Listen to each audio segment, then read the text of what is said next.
CD10.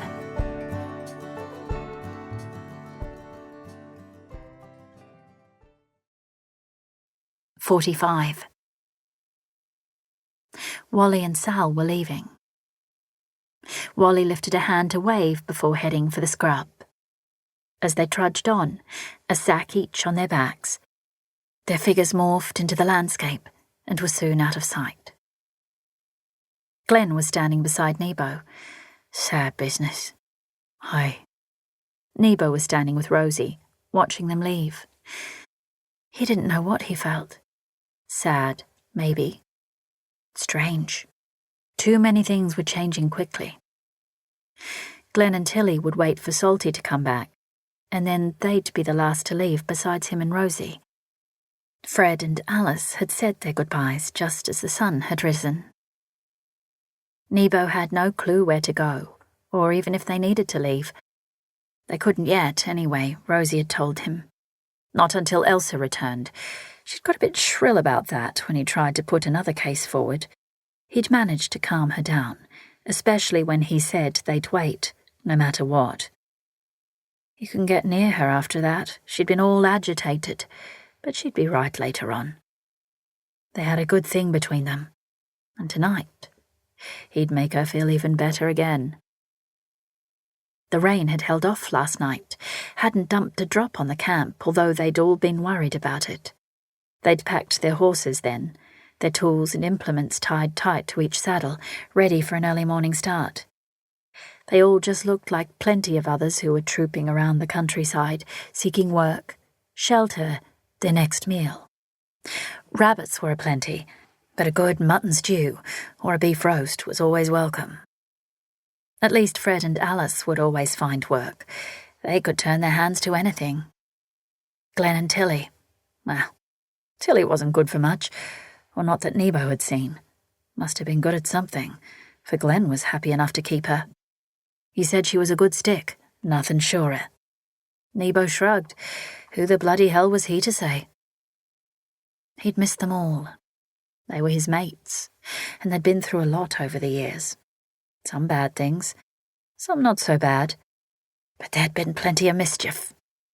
Back in the day, they were the boys who didn't care about anything much, except for having fun.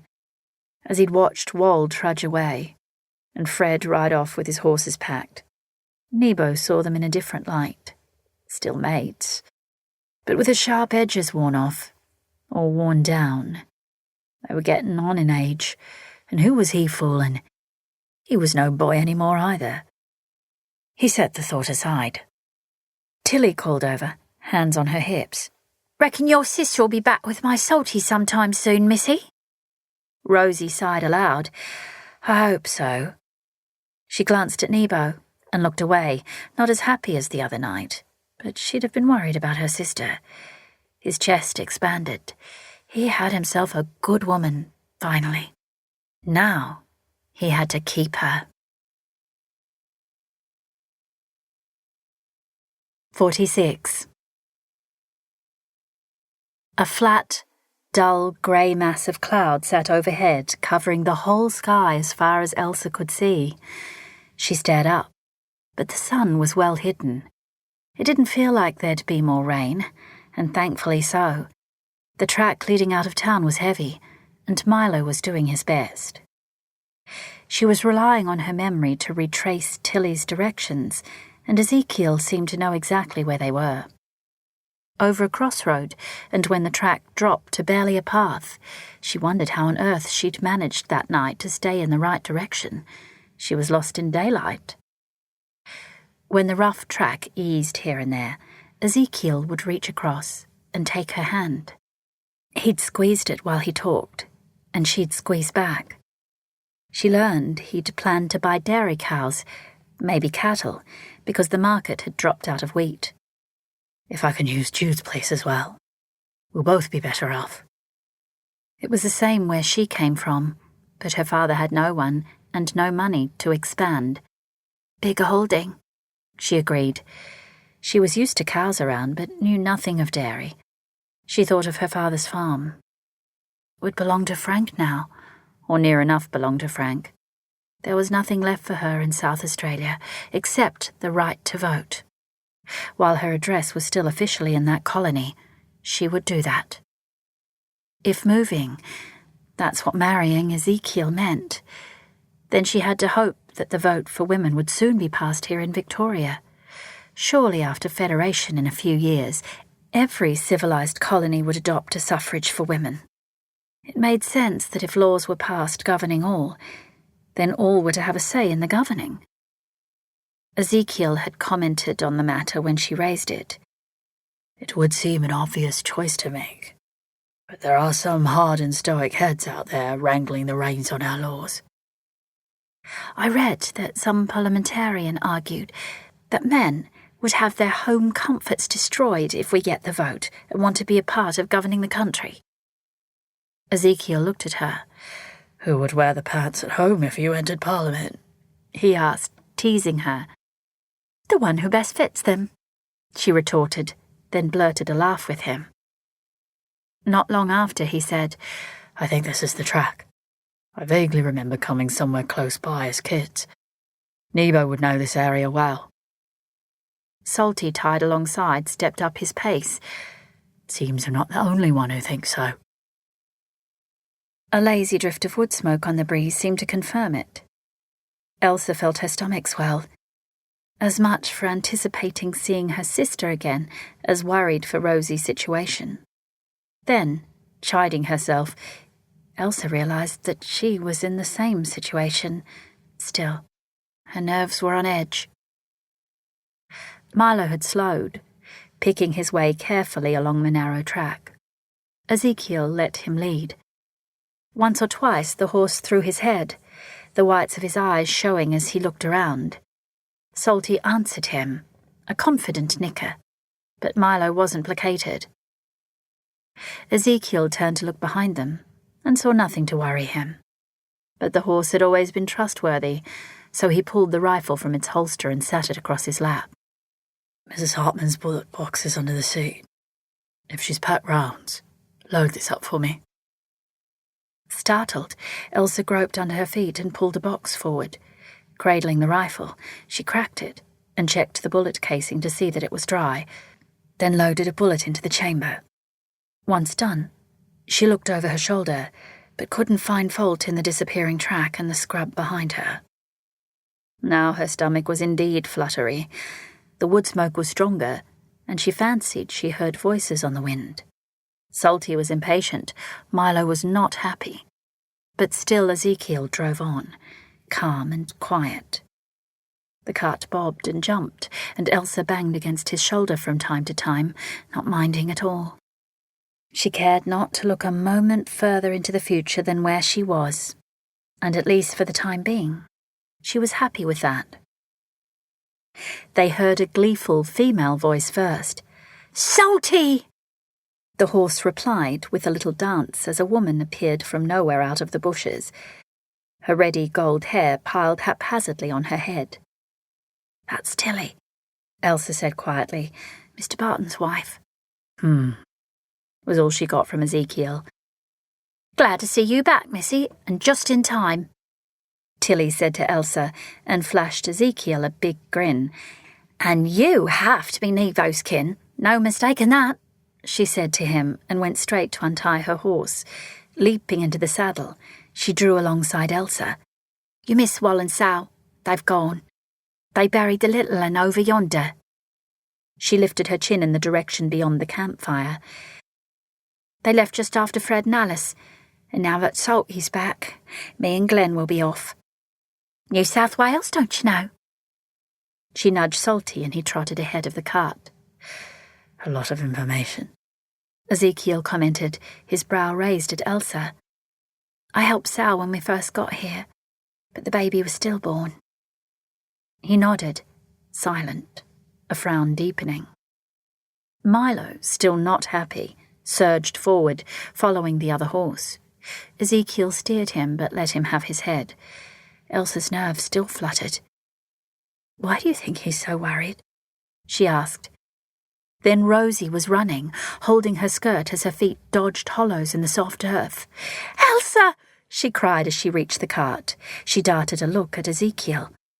"Rosie, this is Mr. Ezekiel Jones, the gentleman who wrote the letter about George," Elsa said. "Ezekiel, my sister, Rosie Putney." "Mr. Jones," Rosie said, breathless as she jogged alongside the cart, her eyes on her sister. "Thank you for your letter." Rosie skittered along, holding Elsa's hand, until Ezekiel pulled up at the campfire. Then she clambered aboard and took her sister into a tight hug. Tilly had immediately begun to load Salty with the remainder of their possessions. Her bags were tight, tidy, and she slid a small, slim rifle into a holster on the saddle. Glenn's horse was already packed, so he stood to greet Ezekiel as he climbed off the cart. Nebo called from the campfire, but didn't stand. "Welcome to my kingdom, little brother." "I see it's a fine place," Ezekiel replied. He reached into the back of the cart to grab Elsa's crutches. He nodded over to Glenn, who was packing his rifle. "Mate," he said without warmth. Ezekiel came to Elsa's side of the cart and reached to lift her down. Rosie stared as he fitted Elsa with the crutches. Satisfied with her safety, he brushed his fingers along her cheek and turned for his brother at the fire. Rosie was wide-eyed at her. Nebo gave Ezekiel a light punch on the shoulder. "Izzy," he said with affection, "come sit a while. Got something to tell you." There was no mistaking the other horse Elsa heard. Pepin, tied up next to his cart, which had a new draft pole and brace on it, had been whinnying. She clambered across and stroked his face. "I've missed you too, beautiful boy." She looked over her shoulder at Rosie. "I see they took good care of him." Rosie was beside her. "It was only a few days at most. But did I see what I thought I saw between you and that man?" "What did you see?" Elsa continued to stroke Pepin. Glenn yelled out as he mounted his horse. "We'll be off, good friend," he said to Nebo. "No girly kisses and hugs for me, and I'll knock you dead if you touch me, missus." Tilly had ridden up alongside as Nebo stood beside Glenn's horse. He held out a hand, and Glenn gripped it hard. "Off on another adventure, old mate," Glenn said, and wheeled his horse and headed for the scrub. Tilly waved and followed him, a gleeful smile as Salty leapt to catch up. Rosie had waved, but turned her attention back to Elsa. She studied her a moment. "You have a pink chin, Miss Elsa." "I thought as much." "And a sly smile on your face." "Not sly, happy." Rosie flicked a glance at the brothers sitting by the campfire, talking, hands waving, a laugh or two between them. They both looked over and back again, though Ezekiel's glance lingered. "Perhaps you were not strict, Elsa," she said, her voice low and her brow arched. "Perhaps I was not," Elsa replied in a whisper. "Don't look at me like that, Rosie. I was as strict as you, I'll wager." Her sister's mouth popped open. Elsa looked around. "Do you have any food here?" And turning on her crutches to inspect the camp, she saw a man on horseback crashing into the clearing. "Miss Putney! Miss Elsa!" Pete Southey shouted. "Don't be afraid. It's me, Pete. I've been trying to find you." 47. Zeke heard him before he burst into view. A lone man on horseback, yelling at Elsa and Rosie. He leapt to his feet, and Nebo took the campfire in a bound and sprinted for his rifle. Zeke glanced at the cart. Milo still harnessed. His own rifle was there. He went for it, and although seeing no threat from a man who addressed the women by name, he lost no haste. Nebo had his aimed, but the man hadn't noticed. "Mr. Southey!" Rosie cried. "What on earth are you doing here?" Zeke saw Elsa flinch, move a little, distancing herself. He eyed the man as he dismounted, then grabbed up the loaded rifle. He waved his brother down, but Nebo ignored him. "Miss Putney," Pete snatched off his hat, "I have some terrible news for you." Rosie was frowning. "About Frank?" "Aye. Dead. The day after you left. His heart business." He shook his head. "Just up and died on the floor of the bakery. They found him while they were looking in the window waiting for him to open." An explosive crack rocked the quiet of the clearing, and Pete Southey dropped like a stone, the side of his head blown clean away. Shrieking, Rosie fell in a heap. Elsa tumbled over, crutches falling with her. Nebo swung the rifle towards the scrub, but another shot burst. Blown off his feet, his chest a bloom of colour, he landed in slow motion on his back, silent. The rifle dropped close by. Zeke was almost paralysed. "I got one bullet." "Don't try it, Zeke. I've loaded again." Someone shouted off to the side. Billy Watson appeared out of the bushes, on foot, his own rifle aimed. "I got you good as dead, mate," he yelled. Zeke glanced over at Nebo. "Get up, brother. Sit up, damn it. Yell. Let me hear you." Rosie, still screaming, pulled away from Elsa, trying to get to Nebo. Breaking free, she scrambled on all fours to him. A rider emerged from the scrub, a rifle resting over his saddle. The man pushed his hat back a little as if in a greeting. "Afternoon, Mr. Jones." And the grin he flashed gleamed with gold. Zeke stared. "Recommend you drop the rifle and move away." The gold gleamed again. "All I'm after is the boy's tin, and I believe these good ladies are his sisters. I'm reckoning it's here somewhere." He waved his gun at Zeke, who put his rifle on the ground and stepped back from it. Rosie, beside Nebo, was clutching at his shredded waistcoat, blood slicking her hands as it bubbled out of him. Watson, still with his gun aimed, sidled over to her. "Get over to your sister, slut." Rosie screeched, threw herself up at Watson, beating his chest and arms with flailing fists. He thwacked her hard on her shoulder with the butt. Down she went, but not out. Angry keens poured out, and Elsa scrambled to her. The man with the gold teeth had his rifle up, aimed at Elsa. "She's dead if you move," he said to Zeke. Zeke's rifle was too far from his reach. "You don't know who's got that tin. You won't kill any more of us till you find out." "Oh, but I will," he said, aimed over towards the women, and fired. Rosie and Elsa screamed. Behind them, Billy Watson dropped to the ground with a thud. His legs kicked, and then were still. The top of his head had a hole in it. "And when I get it, I'm not sharing the tin with nobody." The man on the horse reloaded, a slick move, loud, well-practiced. He aimed the rifle again at Elsa. Zeke kept his eyes on Elsa. He shook his head at her, but she untangled herself from her moaning sister and crawled to Nebo. "Had a big mouth, that brother of yours, Miss Elsa." The man walked his horse around Zeke, pushing him further away from the rifle. "Oh, yeah. I know which is which of you two. Georgie boy gave me good descriptions. He was proud of you both. Is why he told me about your pa's tin. How he was going to get your farm out of a hole, make us all rich.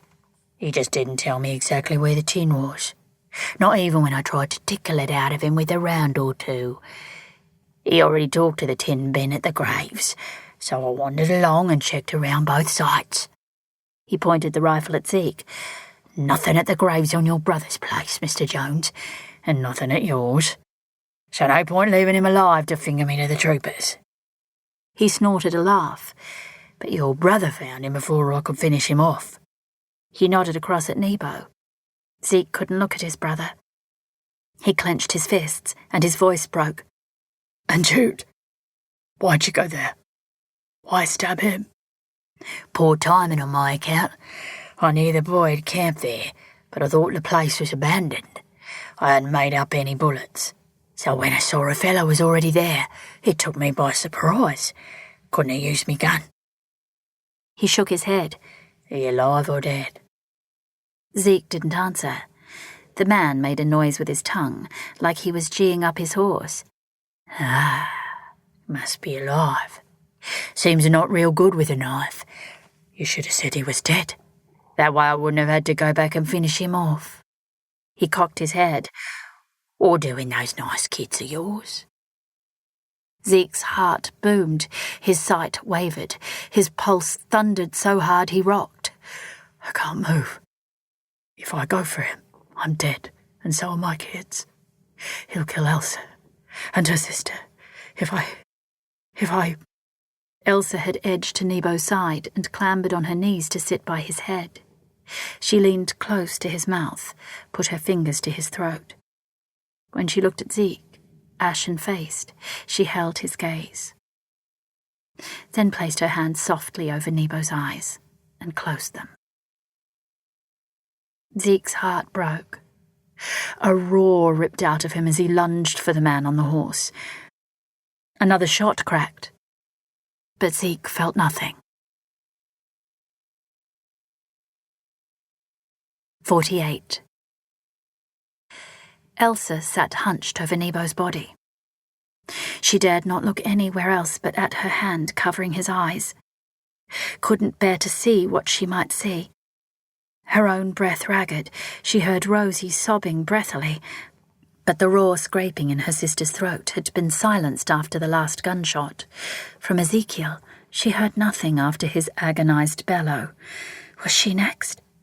Or Rosie? Eerie, terrifying silence from the gunman. She couldn't turn her head, did not want to see Ezekiel. His life gone, her heart gone with him. Dear God. Footsteps. Boots. A slim hand landed on Elsa's shoulder and squeezed.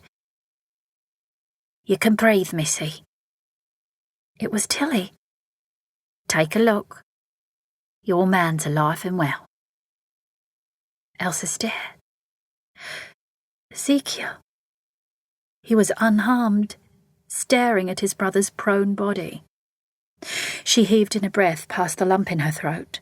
Reaching up, she grabbed Tilly's hand, trying to get off her knees. I can still shoot straight, Elsa heard Glenn Barton say. She looked up and he was scratching his head. Thought I might have got soft. Then he wiped his eyes, bowed his head, and fell to kneel by Nebo, his shoulders shaking as he bent over the body. I was too late for you, me old mate, he said. I'm sorry for it. We seen Watson creeping around and had decided to circle back, Tilly said, her hand under Elsa's arm. Bastard would have been up to no good, but murder? Never thought it of him. Elsa lurched to her feet, saw the man who called himself Curtis, slumped, dead over his saddle, blood pouring from a large hole in his neck. Then his body leaned over and fell off the saddle, one foot stuck in the stirrup. The horse skittered nervously as imposter Curtis's head bounced on the dirt. George had resisted this man, paid with his life, all for a tin of coins, all for a worthless piece of dirt. Ezekiel reached her, caught her as she stumbled, trying to step away from the sight.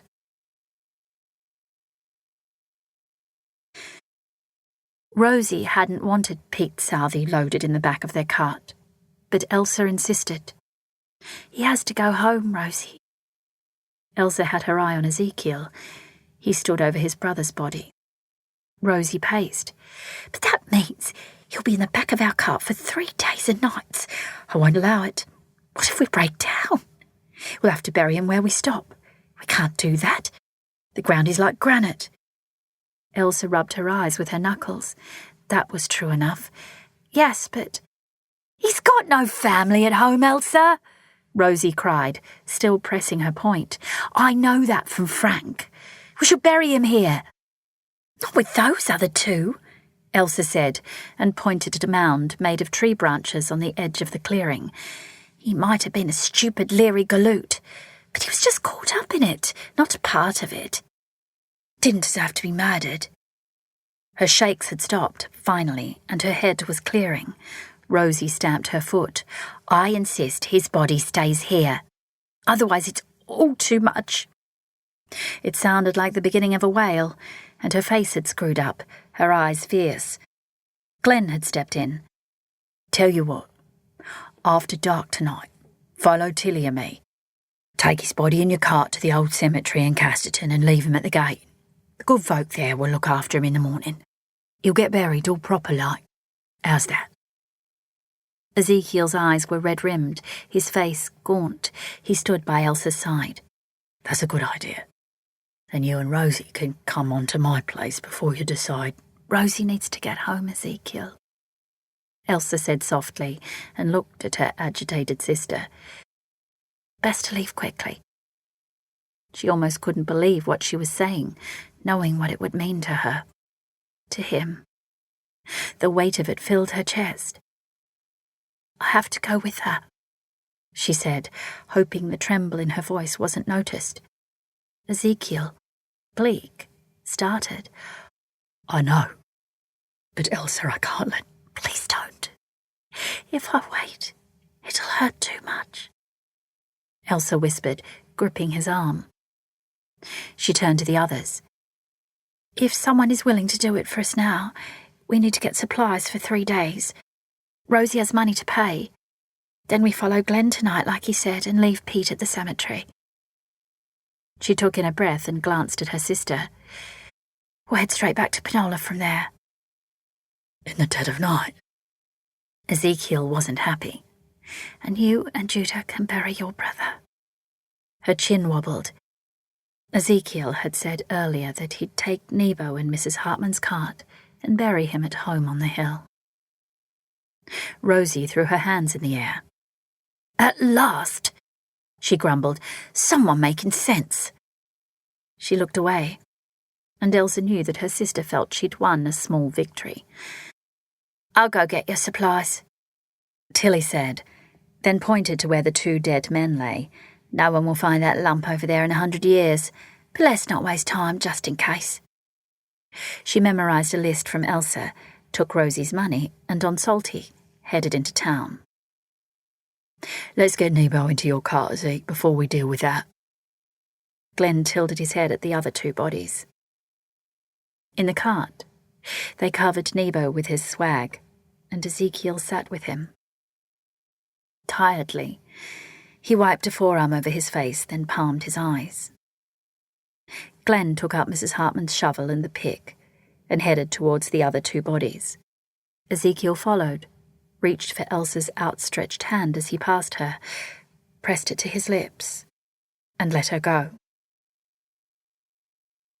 Wielding the pick, Glenn swung hard. Ezekiel shoveled out the loosened soil until the hole was deep enough. They rolled both bodies in and returned the dirt, pounding it down. Evil had been buried, and the earth would deal with it. In silence, Ezekiel headed back to the cart where Nebo lay, and hung his head. "Rosie," Elsa said quietly so no one else could hear. "You need to pay your respects." Cutting her sister a look, her mouth pressed in a thin line, Rosie trudged to the cart and climbed in. Hesitating, she patted Ezekiel's arm and sat by his dead brother. They waited for Tilly. Blowflies buzzed, leaves rustled, and the pure fragrance of a flowering shrub drifted here and there on a cool breeze. Time passed. Elsa was sitting by the campfire, the crutches close by, lost in thought when Ezekiel came to sit with her. He took her hand. "Write to me, Elsa, after you get Rosie home. I'll come and get you." "All right," she said and squeezed his hand. She had to think some more, had to sort all this out in her head, in her heart. She looked across at Rosie. "I need to be with her now. She'll have a great deal to do when we get back, a lot to cope with." "So will you," he said, frowning. Elsa knew he could hear what she was saying, but her more so. If it's known she left Frank, if Pete told anyone, there'll be hell to pay for her back there. She pressed her head to his. I'm so very sorry about Nebo. Ezekiel folded his hand over hers and took a deep breath. At the last, he'd found some happiness. He finally had hope. Wanted to marry. We'll hold on to that. Elsa remembered the look on Nebo's face when he'd first laid eyes on her sister. Now Rosie would have to start a new life as a widow in Robe, not the new life she'd expected. Elsa looked down at her hands linked with Ezekiel's. Finally had hope. Her own hopes were slipping away. Tilly returned with supplies and dumped them into a corner of Elsa's cart. Glenn smothered the campfire with dirt and poured the last of the billy water onto it. Then he headed for where Rosie still sat with Nebo in Mrs. Hartman's cart. Time you and your sister was off in your own cart, Miss Rosie, he said kindly. She nodded, and after a moment waved him away, climbing out unaided. Straight-backed, she headed for her cart. Elsa stood and limped over, Ezekiel carrying the crutches. He slipped them into the back alongside Pete Southey's shrouded figure. Glenn, on his horse, and leaning down to Ezekiel, said, We'll not meet again, Zeke, and held out his hand. Ezekiel took it in both of his, but couldn't speak. Glenn called over to Tilly. Let's go. He nodded at Elsa. Ladies, get on board and gee up that horse of yours. Ezekiel reached for Elsa's hand, pressed it to his cheek. Don't forget, he said, his eyes searching hers. He reached around and gently tugged her hair. He kissed her cheek, hugged her, and after helping her on board, draped the reins in her hands. I won't. She thought she'd feel a rock in her chest, or the emptiness in her heart, but she felt only numb. She was leaving him behind. Elsa, my love, I don't want her to tell Jonty that I failed him. She gave a sob, a laugh. She had nothing to say that would change things. She didn't know about anything anymore, only that leaving him so overwhelmed her that words would not come. At her silence, he pushed away and trudged to his cart, climbing into the driver's seat.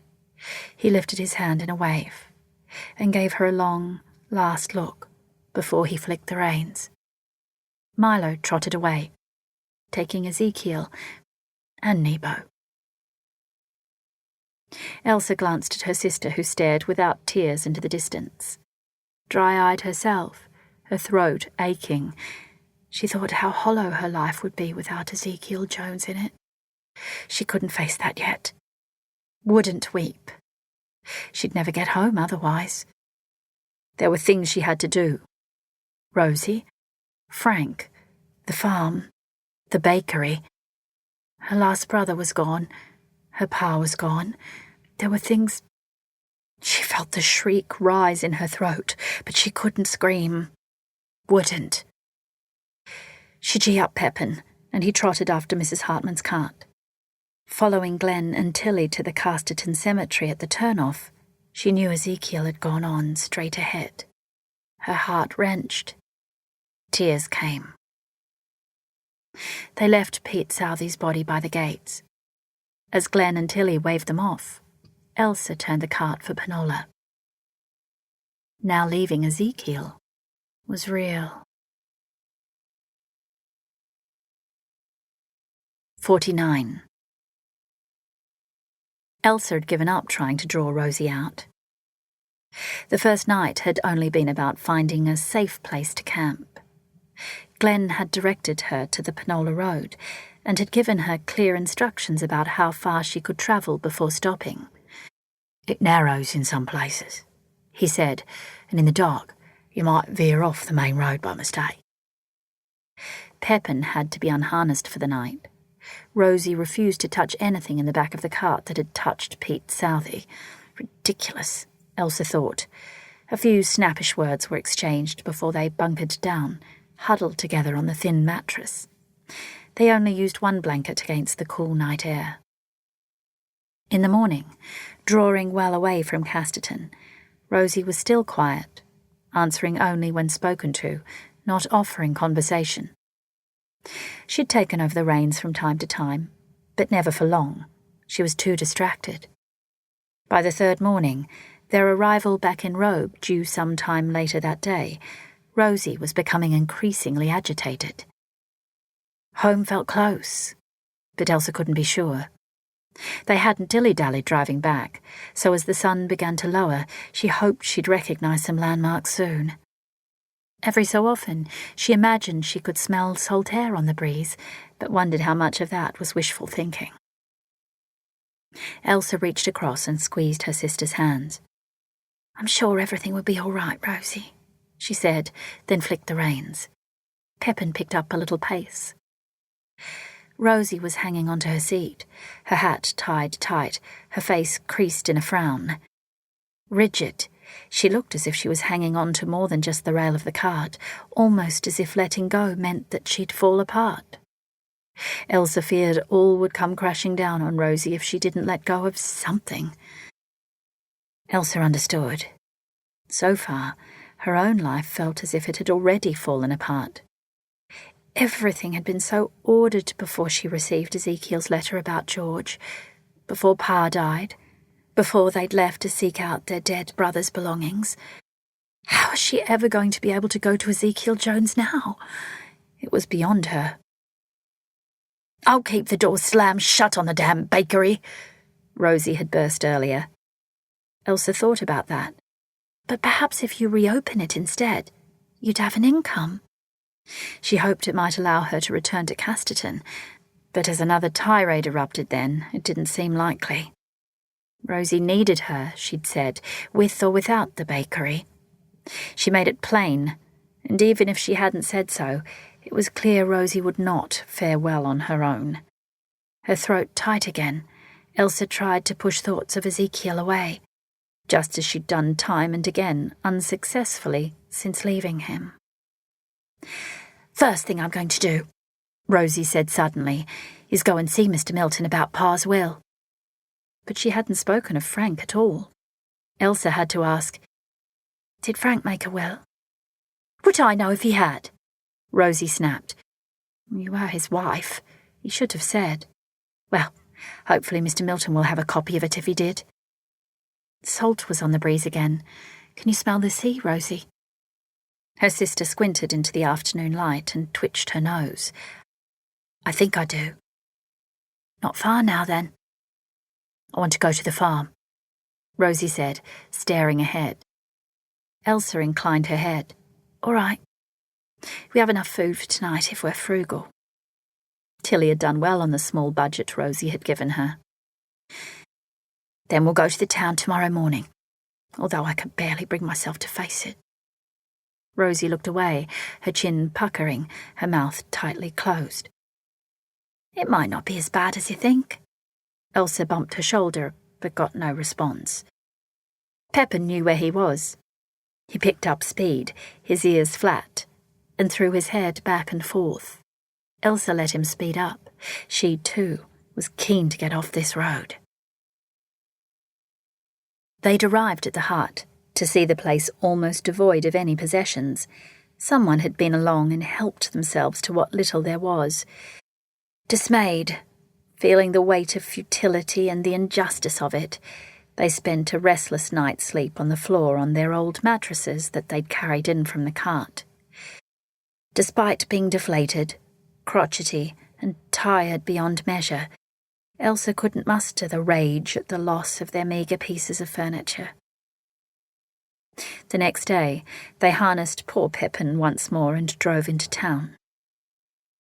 Mr. Milton welcomed them back, agreed to see Rosie that same afternoon, and no, to his knowledge Frank had not left a will, certainly not left one with him. Perhaps there were papers at the bakery, he'd said, which meant they'd have to go there, despite Rosie's aversion. Opening the back door of the bakery, Stale air rushed out. There was a pong of something dead just inside, probably a rat. Neither felt like striding through the store. Instead, they crept about. Rosie, as if being inside was not her right, and Elsa, because she wasn't sure what she'd step in.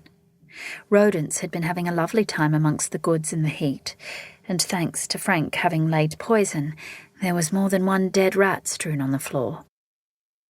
Rosie huffed and steadied herself on the shop counter. First thing she did was yank open the cash drawer, and merely raised her brows. Not only home has been ransacked, she said, looking up at Elsa. Wish they'd taken these old buns as well. Not even the rats wanted them. Elsa replied. She'd found a box and emptied the trays of mouldy and chewed pastries and cakes into it. Good for someone's pigs. Oh, Elsa. Rosie bit her lip and sagged against the bench. Let's get to his papers. Is there a safe box or something? In the back room, Frank had kept a large leather bag under his desk. Rosie hauled it out, and together the sisters trawled through it. There were his bank books, his investment papers.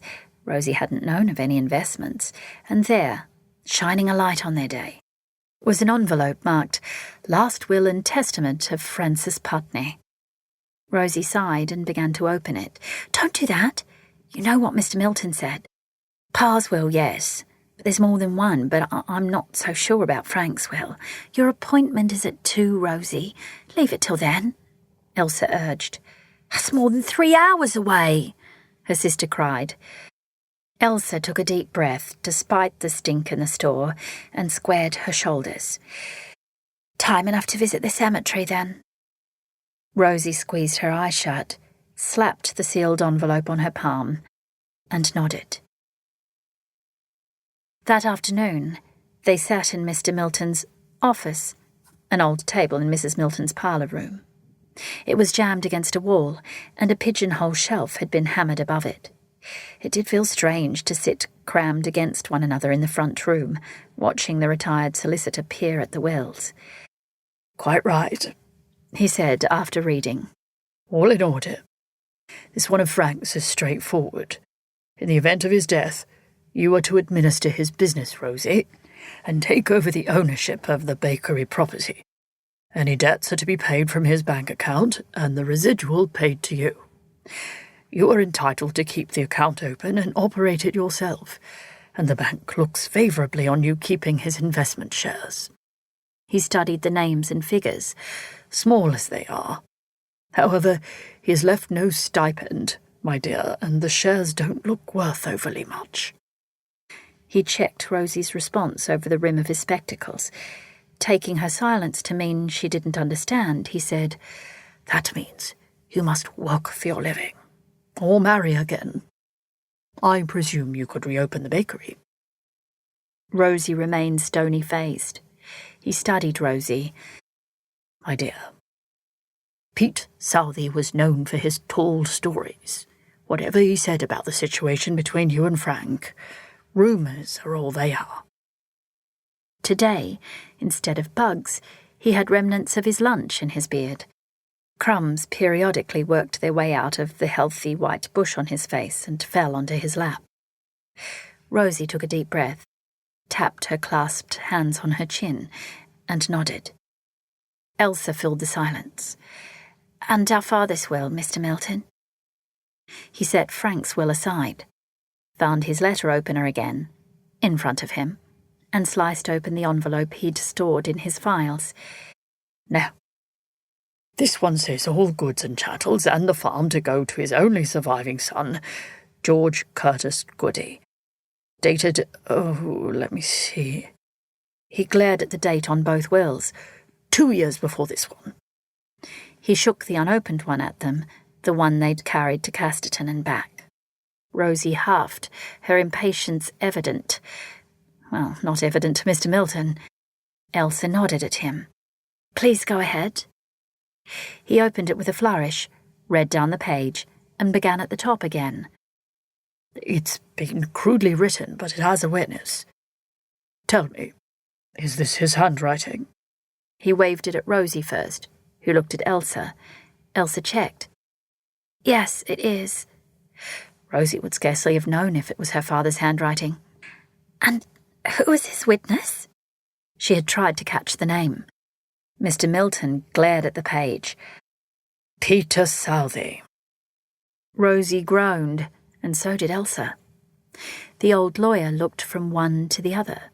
Heard Pete trooped off after you. I suppose he caught up with you before you went on to Narrow Court. Yes, Elsa said, nodding. He did. We saw him near Penola, and he informed me of my husband's passing. Rosie said, shooting a glare at her sister. He won't be coming back this way. Not surprised, Mr. Milton said.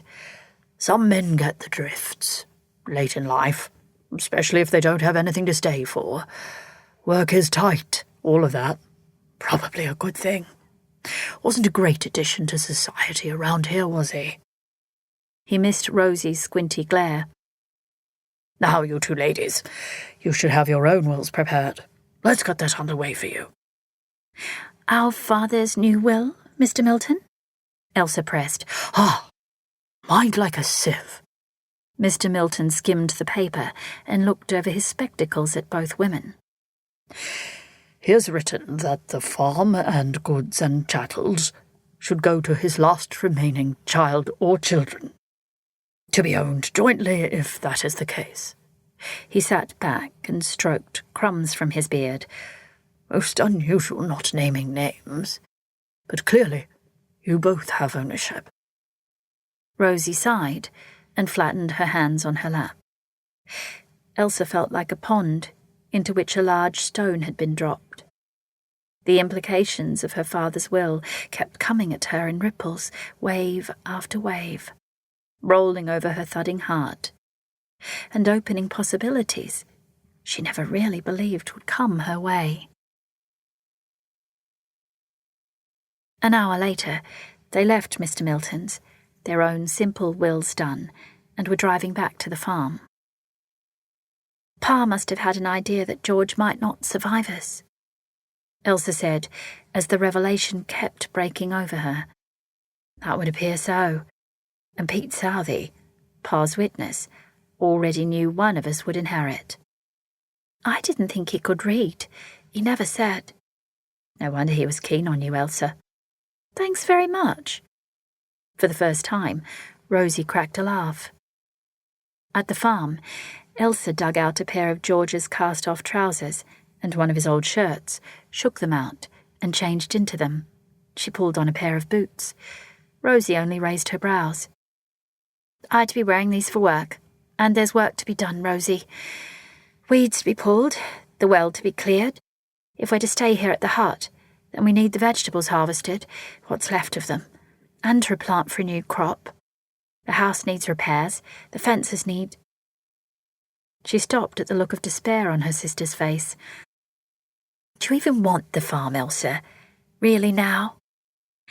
I can't manage it all by myself, but together... She floundered again. Do you even want the bakery, Rosie? Both stared at the other. Shoulders drooped. Perhaps one business could help support the other, Rosie said. I need the bakery. I know it. You help me there, for wages, and we could lease the farm to someone, couldn't we? We have no animals, no stock to worry about. Elsa nodded, resigned. She'd already thought as much.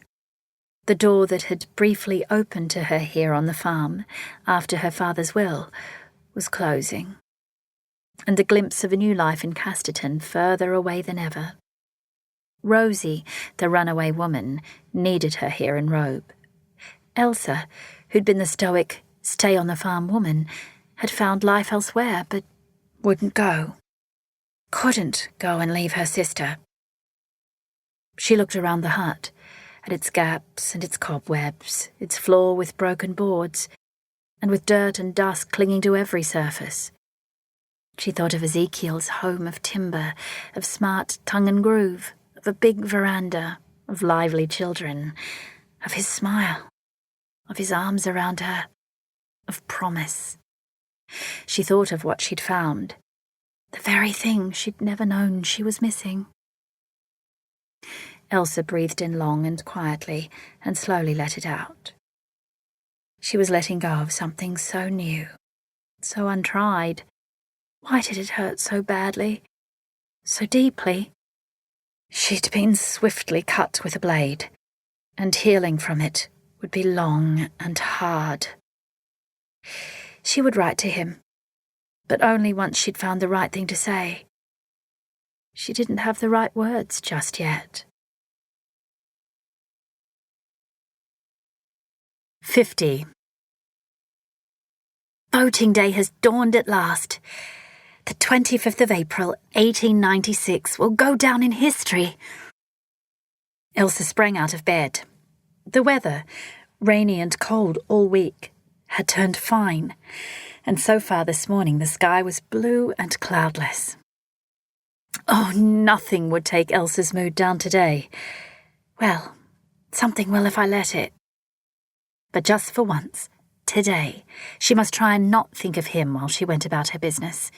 She'd written once, and he'd replied. She must get his letter out again, safe and sound by her bed, and reread it for the... there I go again, thinking of him. She couldn't help it. Thoughts of Ezekiel Jones had not left her, not ever, not for a minute. Although she fell into bed so wearied and went straight into a deep sleep, she was sure that she even dreamed of him. Elsa had got up early this morning and made sure Rosie was comfortable. Her sister had been ill for the last couple of days, and Elsa had gone to the bakery at all hours ensuring there would be goods to sell. She was tired as tired could be, but today she would vote for the first time. What was sleep compared to that? She'd said to Rosie that as a baker, she made a very good farm girl, still tending the repairs and chores at the hut. Exhaustion was her latest routine. She set out her new dress. Newish. It was a hand-me-down from Mrs. Burke, who lived in the street back from the bakery. Elsa had made a careful job of taking in the seams, and it was in reasonable repair now. It was her going-to-vote dress. A nice blue, a calming colour, and one that matched the muted colour of the ocean today. "Rosie!" She called across the room to her sister, who'd cocooned herself in the bed. "We have to vote today. You haven't forgotten. Come along." Rosie mumbled something. "Yes, you must," Elsa replied. "Come on. The sooner it's done, the sooner you can get back to bed." The moan was muffled. "I think I'm dying," Elsa tut-tutted. "I think not. I'm going to harness Pepin, then get changed. Hurry up." Elsa parked their cart close by the district council offices. One of the men waiting to vote held up his timepiece. "You're late on such an auspicious day, I'd have thought, Miss Elsa. It's 9:45, but you're the first lady to vote, I'll give you that. Well done." She waved gleefully. She was about to be the first woman to vote here. How grand! She didn't need congratulations on her legal franchise. "I'm glad to finally have my basic right to vote, Mr. Simmons. So any time I can do that is a very civilized time." She waited impatiently for her sister, who looked anything but enthused. Come on, Rosie," Elsa urged. "I have to be the first." Grumbling and pale, Rosie said, "I'm only glad it's Saturday and we don't have to open the bakery. You'll have to tell me what to do, so hurry up and let's get this over with." Elsa marched into the council office with great purpose in her stride. She nodded her thanks to the gentlemen who lined the walkway, allowing her to go ahead of them. How wonderful! They're all extremely polite on this historic day of all days. Did that mean they truly understood the importance of the day that had dawned? She clapped her hands under her chin, as if holding on to her enthusiasm. One man said, "I heard ye ladies would most likely vote for the good looker, Miss Goody." Clearly that man has not understood the importance. Elsa turned and spotted him. "A good thing, then, that you're not running for election, Mr. Williams. You'd be vastly disappointed by the results in the polls." and that wiped the smirk off his face and brought knee-slapping guffaws from his mates. "Elsa," Rosie admonished from behind her, but there was a smile in her tone. "You look right smart in that dress, Miss Goody," someone else called. "Ignore them, Elsa," Rosie said. "Now, Mr. Gell, do tell us what to do here." Mr. Gell, the returning officer, handed her over to an assistant. Elsa felt her hackles rise. Rosie had addressed him, and he saw fit to pass her off to a man whose spectacles slid down his nose as he stared kindly at them and spoke as if he were addressing imbeciles. Handing them voting papers, he took his time explaining exactly what was required, while male voters waited patiently in line behind. "Number the candidates 1 to 4 as you prefer. No words, no identifying marks as to your person. All sections, including the education question on the referendum paper, must be filled out correctly.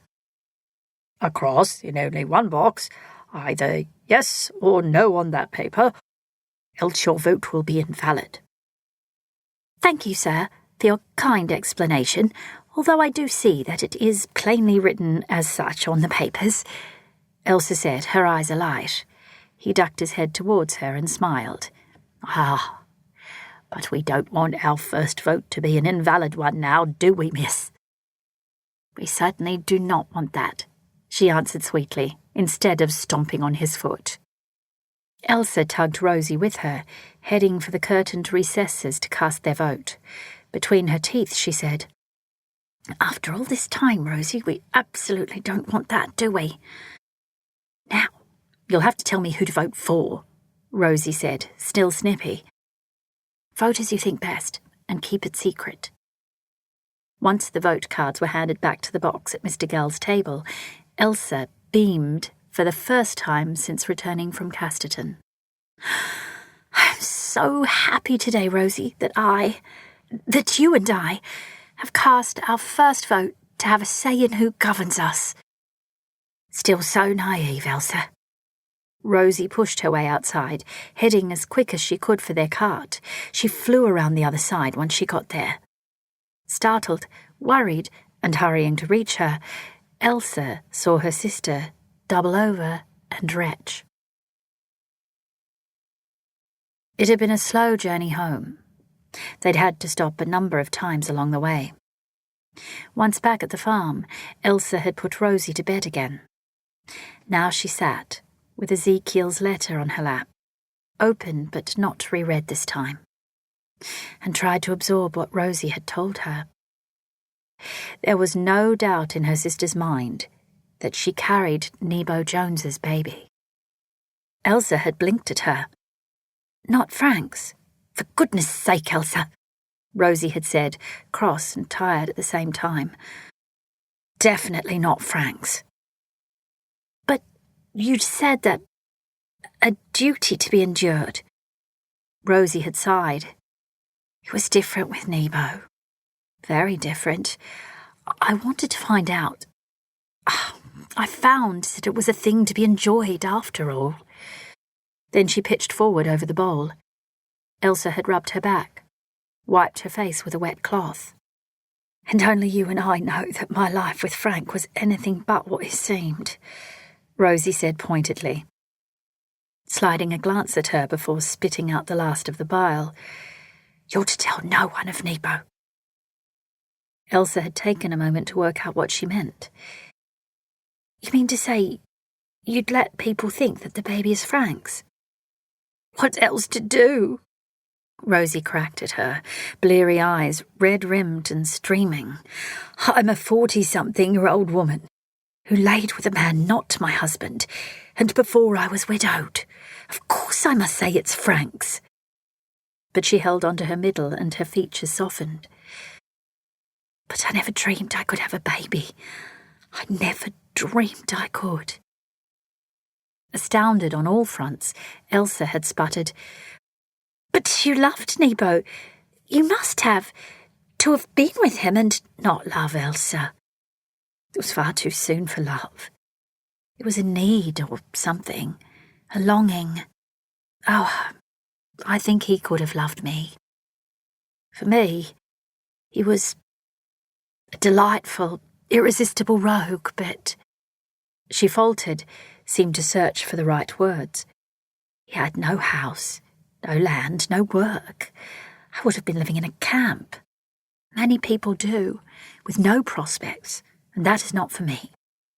I knew, even before you returned from Ezekiel's, that I'd been hasty being with him. So very hasty. And now, she'd said and lifted her shoulders. This. But it is a baby for you, Rosie, Elsa said in wonder. Yes, a baby. If only I could keep it. A thought pounced on Elsa. Horrified, she said, You wouldn't think to sell it to one of those despicable baby farmers, would you? Rosie had rolled her eyes. Elsa, I simply meant that at my age, I might miscarry. But it had stayed, and its little life beat strongly inside her sister. Perhaps Rosie's body had not been at fault at all over the years. Perhaps it had been Frank's body.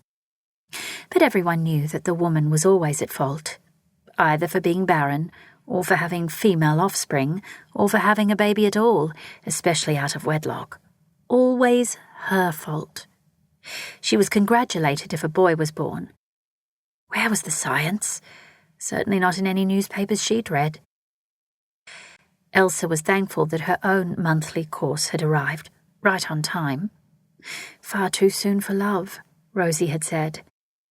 And even though it had only been a few days for Elsa too, she was sure of her feelings. They hadn't changed. Was it far too soon for love? That may well be, but she knew her mind. And heart. She would follow where it took her. It felt too good to dismiss. But how to keep it? They both resided in the rooms over the bakery, and it was just about dawn. Hours before, Elsa had already been downstairs firing up the ovens and had rolled the dough ready for proving. Thinking to encourage Rosie to have something for breakfast, she took a cup of cooled, sweetened tea for her and a dry slice of bread. Yeasty, warm wafts had followed her back upstairs, and flour covered her just about head to toe. The first of Rosie's morning heaves reached her ears. Gracious, how long will this last? If all went well, it would be mid-December or thereabouts before the baby was born. Elsa looked over at the dining table where Ezekiel's letter lay open, waiting for her to pen a reply. She'd made a decision and would put it to paper. It seemed unavoidable. So why was she still hesitating? At Rosie's side, she sat the teacup and the plate of bread on the bedside table, then drew open the curtain. Weak daylight streamed in. Helping her sister to sit, she bunched the pillows behind her. Oh, I can't even look at the bread, Rosie said, her lip curling. Then sip some tea. Elsa held up the cup. There's something I want to talk about before I fall asleep on my feet.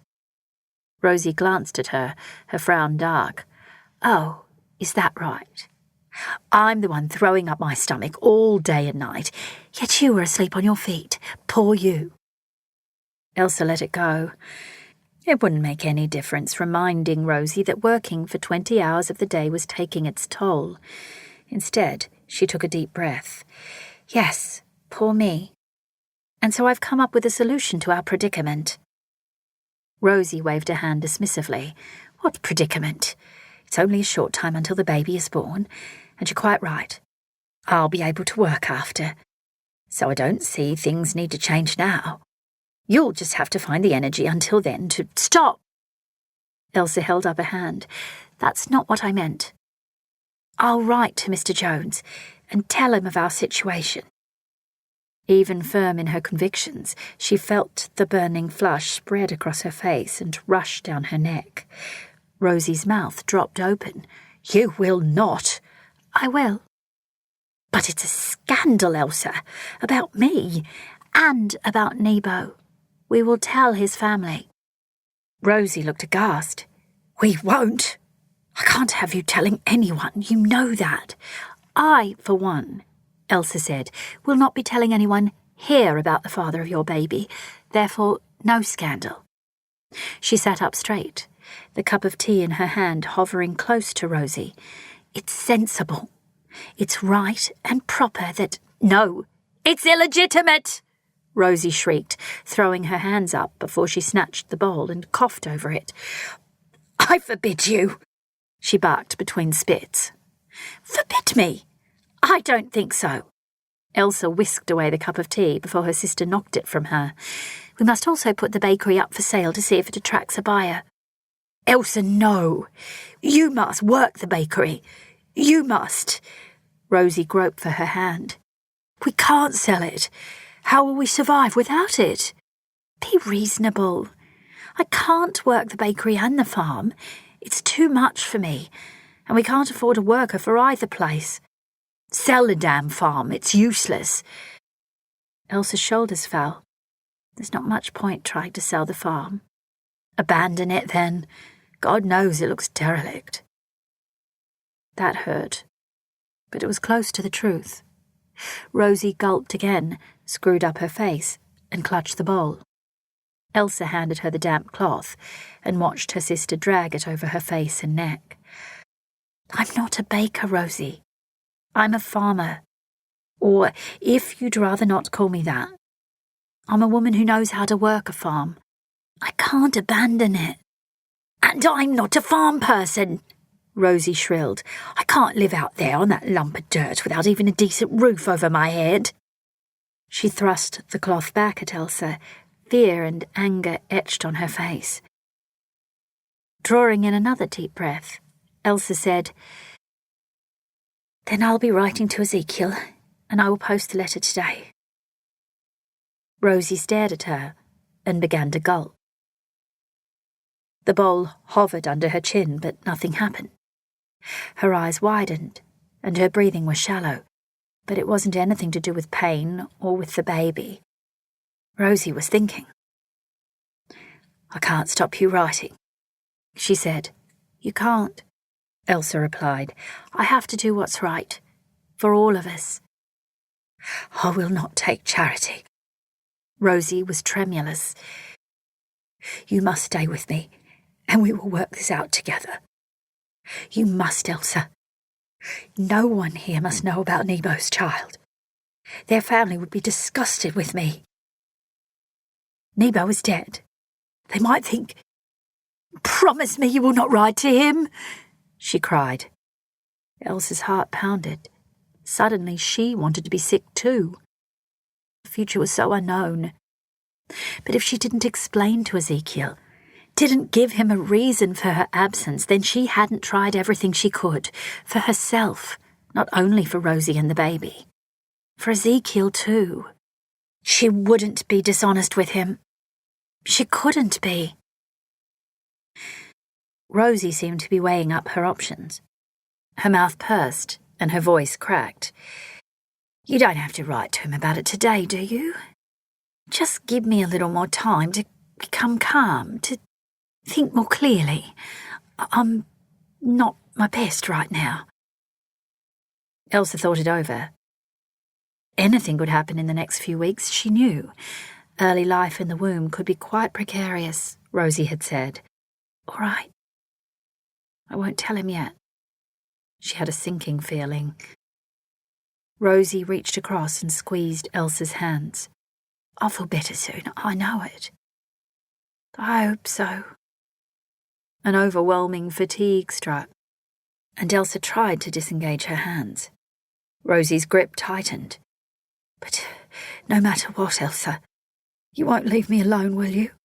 Even though I know your heart is elsewhere." Gracious me, Rosie, acknowledging I have feelings. Elsa sighed inwardly as the ache grew. She removed her hands from her sister's and rubbed her eyes. "I won't leave you, Rosie. I wouldn't do that." All evening, thoughts of how life here at Robe might look were only interrupted by mopping Rosie on the half-hour. Her sister had grown increasingly waspish. "Yesterday, the dough for the bread hadn't proved long enough. What a waste!" Where's the icing for the sweet buns? Oh, you've used the wrong jam. And just look at them. They're not exactly works of art, are they? They'll have to be thrown out. Which is totally unnecessary. Although, when Elsa looked again at her handiwork, the buns did look more like cowpats. Her sister huffed. You'll have to lease out the farm, Elsa, or get rid of it altogether. No more indecision about it. Put all your energy into making the bakery work. How will we survive if... Wretch. Oh, you will take over everything here at the bakery. Oh, I know it's a big job. The early mornings, the baking itself, the deliveries, manning the shop counter. But you'll have to do it. Wretch. Oh, who knows when this daily sickness will stop? Until it does, I can't be expected to work. Here's another damp towel, Rosie. And on it went. Later, Elsa collapsed into her bed. Her life was never meant to be in the bakery. A life Rosie had built with Frank. Perhaps instead of leasing the farm, they could sell the bakery. Sell to whom? No one in the district would have any money. The banks weren't lending. Please, please, please, let me find a solution. Her mind went around, and at each turn, her heart thumped as Ezekiel popped into her head. If Rosie had a disturbed night that evening, Elsa hadn't heard her. She'd dropped into a deep, exhausted slumber. Next evening, Rosie had retreated to her room early. Hopefully she'd not be attacked again by the wretched vomits. Elsa sat at the tiny dining table with Ezekiel's letter under her hand. Shaking off the weight of exhaustion, she looked down at the beloved handwriting and read it again. My lovely, the nights grow cooler, the dawn comes later. My children groan about the crisp air they must endure getting to school. Perhaps not for much longer. It appears I must soon take Gifford from the classroom and put him to work on our farms. Elsa thought about Giff, the serious boy who'd delighted in her using the crutches he'd fashioned.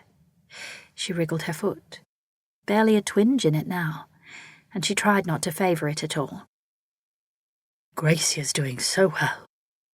It seems a shame to remove her to the kitchen. Elsa frowned at that. Surely not that bright little girl. There would be a better future for Gracie if she stayed at school. She would write and tell Ezekiel so. And Jonty is. Well, Jonty, my delightful little lad. One wouldn't think winter is coming, but rather spring if Jude were anything to go by. I've never seen a happier man than when he is in the company of Mrs. Hartman, and even when he is not, there is certainly a spring in his step. He'd underlined the word, and as for Mrs. Hartman, she cannot seem to stop cooking. I presume that to be a good thing, and I, for one, do all I can to encourage it. Each reading of his letter made her want to start another to him. She'd worried that she wouldn't have anything to say. She certainly had no hope to offer that she'd visit ever again. And her heart nearly gave out at that thought. She wanted to tell him so much, but knew it best to chatter about the farm, the bakery. She'd told him Rosie had reopened it. Now that the vote had been made, she would send him clippings of the Narracourt Herald reports of polling day. She was sure it would make headlines, and not only here but right across all the colonies. He went on. Despite my sore loss of you, I've been keeping busy, in part, telling my children of their uncle's passing. No easy task. A sorrowful time, and I would keep the full circumstances from them. It grieves me further that few will ask after my brother, but if they do, we'll only say that he's gone to God. Our doctor's hand on the death certificate will suffice. The other business at Nebo's campsite remains forever unspoken. Elsa paused then, but could not think of any reason why it needed to be otherwise. Nebo rests next to my infant son, and both now have their names over their graves. Xavier Jones's resting place looks very fine, especially as Mrs. Hartman is also tending my family's plot as well as Jude's. Mrs. Hartman, kind woman. Elsa had felt very good about her. Surely Judah Jones would find happiness with her. Even the little time Elsa had spent there, it appeared they might have been well matched. She read on. My children enjoy helping her, and she has such a good way with them. We all look after George's grave for you until you return. Her heart gave a thud again. George's grave. She bit her lip. Until you return. But it was his next few words that had surprised her when she'd first read them. It shouldn't have. She knew Ezekiel was kind and generous. She let that thought linger before revisiting his words. Mr. Southey also has a marker with his name on it over his grave in the town cemetery. Ezekiel Jones was a kind man. He was her kind man. She'd have to think harder about how she could return to him. She thought of what he'd done for George, and George's resting place beneath that majestic gum tree. She smiled to herself that George would be able to see far and wide from his vantage point, as befitted his roaming nature. George. Whatever he'd done with the sovereigns, he hadn't told a soul. Not even that terrible man who'd beaten him up and shot him trying to get the information. What could George have done with that tin? The thought popped into her mind every so often, surprising her, as if nudging her to see something or remember something. She'd left Casterton believing with every part of her being that the tin was gone, and with it, all its contents. She looked down to the last few lines of Ezekiel's letter. And so, my love, you are that to me. I will close and have the children post this on their way to Mrs. Hartman's today. Yours most faithfully, Ezekiel. My love, he'd written. Last night, she'd woken with a start, remembering Ezekiel had told her something about what George had said.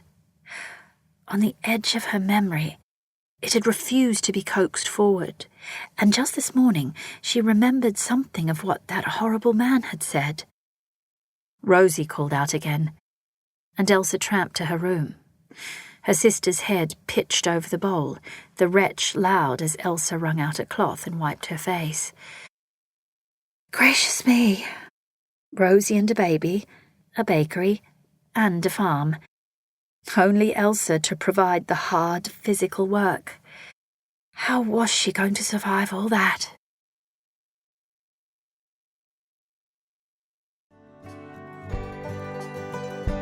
This is the end of CD 10. The book continues on CD 11.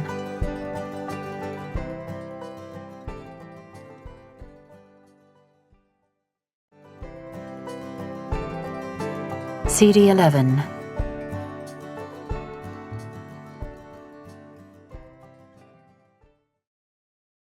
"51.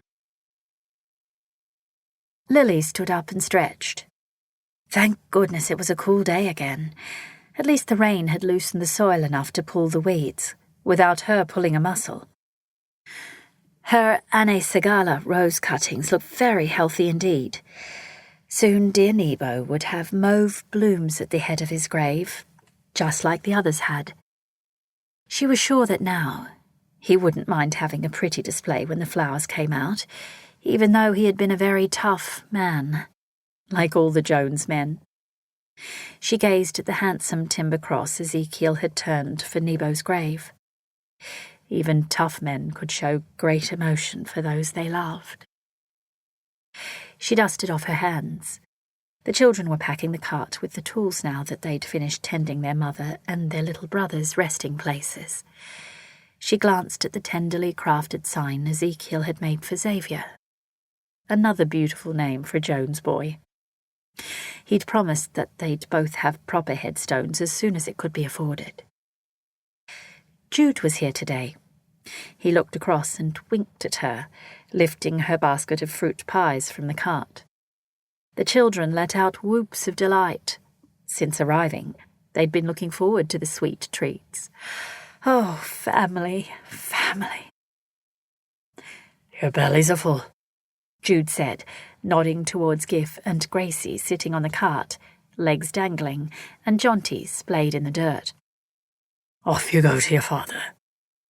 With an extra pie each, and gleeful, the children started out for home. Jude watched them go, then turned to Lily. I'll take you home before the afternoon chill comes in. Pulling the cart under Jude's reins, Cricket pranced down the gentle slope and away from the silent old gum tree. Lily reached over the back for a blanket and threw it across their knees. She sat close to him. A letter arrived from Loretta yesterday, she said. She's coming home for a visit, she says. I wonder if our letters crossed in the mail somehow. Seems she had little to say in reply to my last one. She tucked her hands under the blanket, and Jude slipped a hand into hers. Lily thought of the clipped letter her daughter had written. We will talk about things, Mother. Not Mama anymore. I have a feeling she'll be wanting to have a few words regarding my friendship with you. He nudged her with his shoulder and squeezed her hand. Well, we'll have to give her something to have a few words about. And it won't be just our friendship. When we get to your place, I'll have a paper for you to look at. Lily turned to him, delighted. You have it with you. Aye. Come on, out with it, she cried. I'm not waiting the whole drive home without seeing it. Cricket danced at her lively voice. The serene plains drifted by, and white, grey cumulus clouds crowded the sky. Judah Jones, she warned. He tilted his head, side to side, as if thinking what he should do. Inside my waistcoat. I don't want to let go of your hand. She rummaged around and pulled out a folded paper, printed back and front. When she read it, she looked at him, amazed. He gave her a sidelong glance. No sense waiting and courting when we know what we want. We're old enough and can't get into no trouble about it. He shrugged. Except maybe from your kids. She waved the paper at him, beaming. If it wouldn't upset Cricket, I'd kiss you on the spot. He's got his back turned. You'll never know. Eyes on the road, she said, and kissed him hard on the cheek. If that's all there is now. I'm looking forward to getting to your house, he said, gazing into the distance. So am I, she replied, the marriage license clutched in her hand.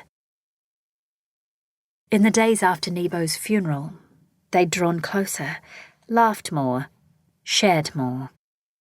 Jude had needed Ezekiel and the children, and they'd needed him, as she did. It was after one of those days, in the early evening a week or so ago, when Jude had driven her home, that she'd made up her mind.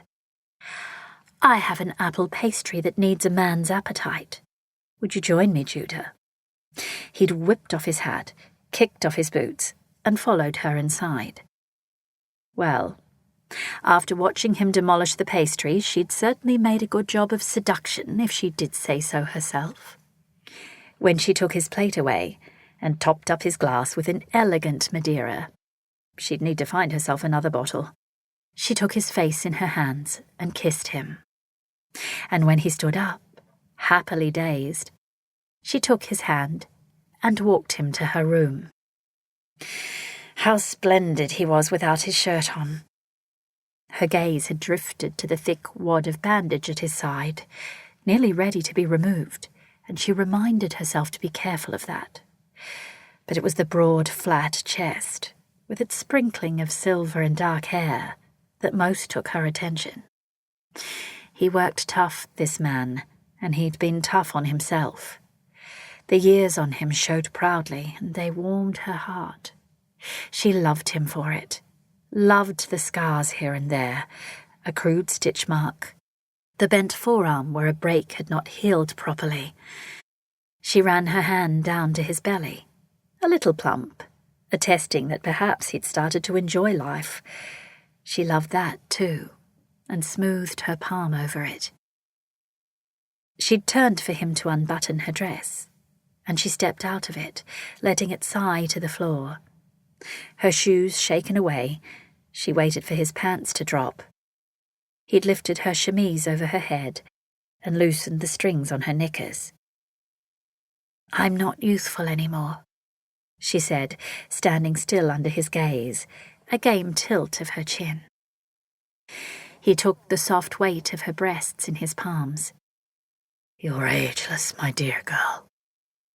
He broke away, looked at her, down, up, stepped in close to crush her back to him. "You're beautiful, Lily," he said into her neck. In his arms, she shivered. "I'm also a little bit cold. Let's just get in that bed and warm up." "Oh yes, I'm so good at this seduction business." And warm up we did. Under the covers, pressed against one another, legs wrapped around legs, they'd rocked delightedly, laughing, kissing, loving with an abandon she was sure young people believed only they owned.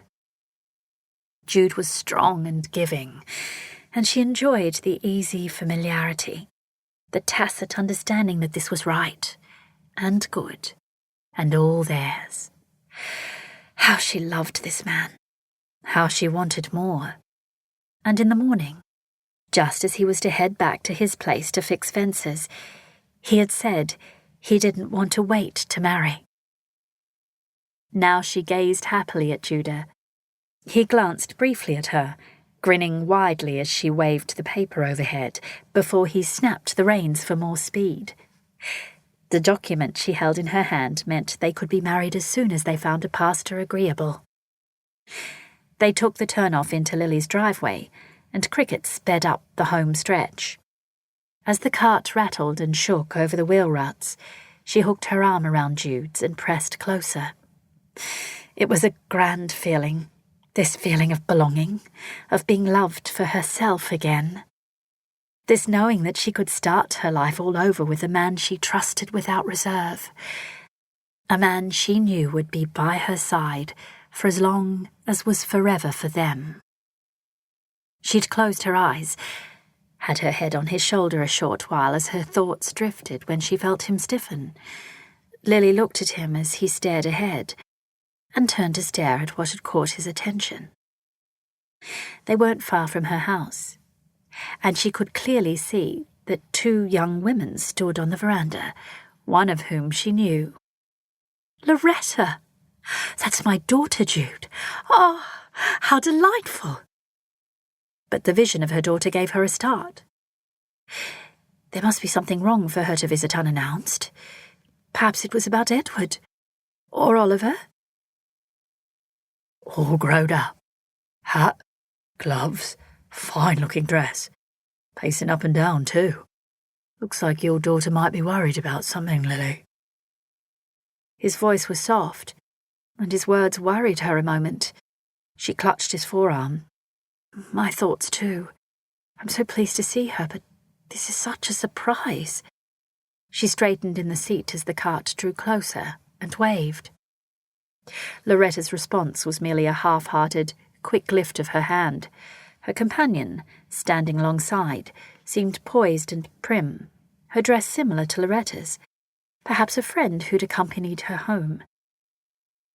Tucking the precious piece of paper into her apron pocket, Lily didn't wait for Jude to assist her from the cart. She climbed down while he braked. She was well used to getting on and off by herself all these years. Anxious to grab her daughter and hold her in her arms before hearing of whatever terrible news Loretta might have, she clutched her skirt in both hands and ran towards the veranda. Loretta met her at the bottom of the steps. "Mother!" she cried, and then, "Mama!" and threw herself into Lily's outstretched arms. Lily's heart bloomed as she enveloped her daughter in a fierce hug. "Good gracious, Loretta! I'm so happy to see you. What brings you home so suddenly?" As she took Loretta's shoulders and stared into the so familiar hazel-eyed gaze, she remembered the other young woman who'd come down the steps. "And who is your friend?" "Mother, this is Miss Cassandra Drake, Bertie's sister." Well, that sorted his name. Lily made a mental note of it. The young woman greeted her solemnly. "Good afternoon, Mrs. Hartman." Ebony eyes, blue-black hair, and about Loretta's age. She'd nodded politely. "My brother also sends his regards, as do our mother and father." "How do you do?" Lily responded, and when Miss Drake's gaze went beyond her, Lily held out her arm towards Jude. "Loretta, you remember Mr. Jones, and Miss Drake. This is Mr. Judah Jones, who lives on a neighbouring property." The young women spoke as one. "Good afternoon, Mr. Jones." The warmth of the previous happy greeting had dissipated in a puff of air. "What is it, Loretta? One of the boys?" Lily's hand slid to her daughter's. She squeezed it. "What's the matter? Why are you here out of the blue without letting me know?" "I wrote I was coming today." Lily did not believe that. Unease crept through her as Loretta glanced at Judah. "Miss Loretta, I'm happy to see you again. It's been a very long time."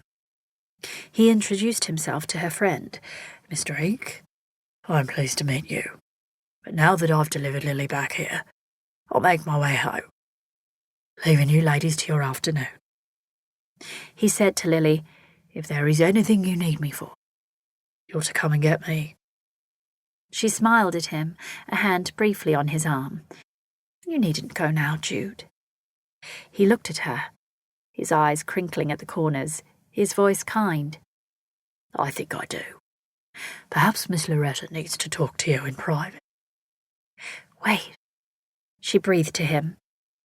Facing Loretta, she asked, her voice steady but her heart rocking, "Are your brothers well?" "Yes, Mother." Relieved, but bewildered, she gave a little laugh. "Then it can't be bad news." Jude's calloused fingers touched her cheek, ever so gently. "You ladies have a lot to catch up on." He took her hands to his chest, pulling her close. "We have a date to make, my love," he whispered. She knew then why Loretta had come, and knew that Jude was aware too. "We do, and we will. Do not doubt me," she whispered in return, then on her toes kissed his cheek, allowing the two girls to see. She said to him loudly enough, "I'll see you tomorrow, Jude." Lily's mood lifted. His kindness, his perception that she and her daughter would need time alone was not lost on her. As she watched Jude doff his hat and walk away, she now wished he'd tied his horse to the cart so that he'd have a ride home. Still, it wasn't a long walk for him, and, "Mother, it appears I was right to come." Turning towards her daughter, noting the tight indignation in Loretta's voice, Lily smiled. "I'm parched for a cup of tea. Come on, girls." She headed up the steps, arms wide, herding them along with her. "You must tell me all about your travel and how long you intend to stay." The little tremor under her rib cage didn't surprise her. One way or another, Lily would have a battle on her hands, either with her daughter or with herself. Settling in Lily's small parlour, tea in the pot and the first cup poured, the girls told her that they worked at big houses next door to each other. "Cassandra's employer has closed the house for a week to visit a sick relative and has given her leave," Loretta said, sitting very straight in her chair. "Without wages and having to find somewhere else to lodge while they were away, we decided that we could possibly take this break together." How strange. Hired help often had shared quarters within a big house. What was a young woman to do without a roof over her head? Some people were more than thoughtless. Poor girl. Cassandra nodded, a small smile lighting a youthful face. Loretta's own fresh, smooth features were only beginning to take on some maturity. Barely women. Lily thought of both girls, just on the edge of it, with their whole lives ahead of them. Loretta went on, her shoulders back.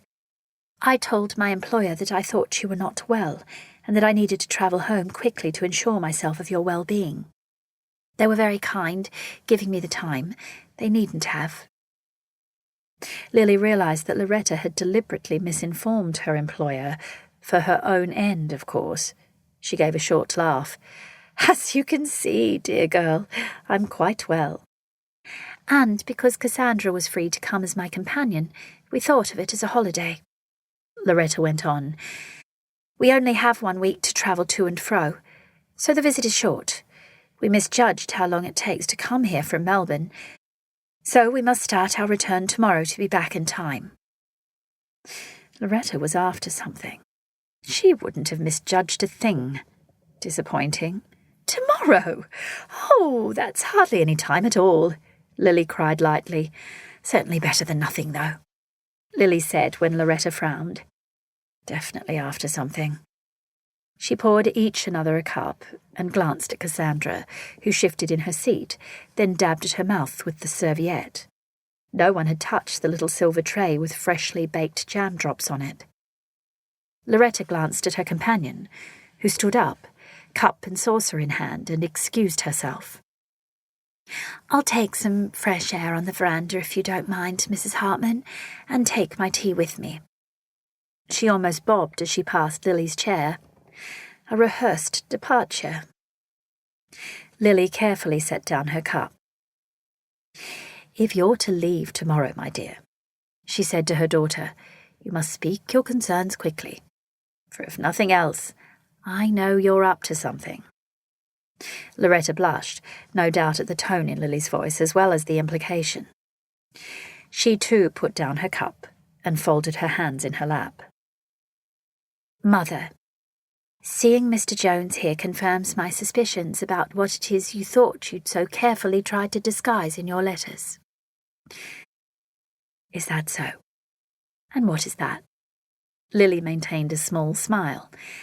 That you intend to marry again. My girl is so snippy these days. It's true, I do, Lily said, and it's come around more quickly than even I had thought. At the shock on her daughter's face, she continued, calm and trying to sound reassuring. Loretta, my dear, whatever you might think, I do have a life left to live. Your father has been gone for some time, she emphasized. Loretta pressed her lips together, then, we, Oliver and Edward and I, don't wish that you marry again, she burst. It's as if you've forgotten our father. Lily gave a worried sigh. That's not true. She reached across the table between them to take Loretta's hand, but her daughter pulled back. We think that this Mr. Jones is out to get your... My what? Suddenly unsure of herself, Loretta took a deep breath. You're pushing aside our father's memory for him, she said sharply. Lily knew that was not all her daughter had intended to say, but she'd heard the plea in Loretta's voice. You, all you children, and I, will never lose the memory of your father. Not ever, she said softly.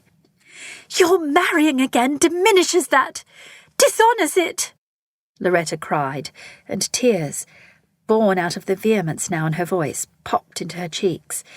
You'll lose this place to Mr. Jones. It will belong to him and his family. That astonished her. Her children seemed worried about their inheritance. She'd not seen that in any of them before. None of them could hardly bear to come home to the farm, and now they were worried they'd lose it. Speechless, she stared at her daughter. You won't be here for us, she wept. We won't have you to share our memories of our father. I'll always be here for you. Lily held back in the face of her daughter's distress. Loretta sniffed. "I'm to tell you, from all of us, that we forbid you to marry." "I beg your pardon." Surely Lily had misheard. Loretta didn't look at her, instead grabbed her cup and took a slurp. "One day, one of the boys will have the farm. Oliver stands to inherit, but he's not sure he wants it. And Edward, well, he's Edward. He'd sell it as much as anything. I'll be married. I'll need you.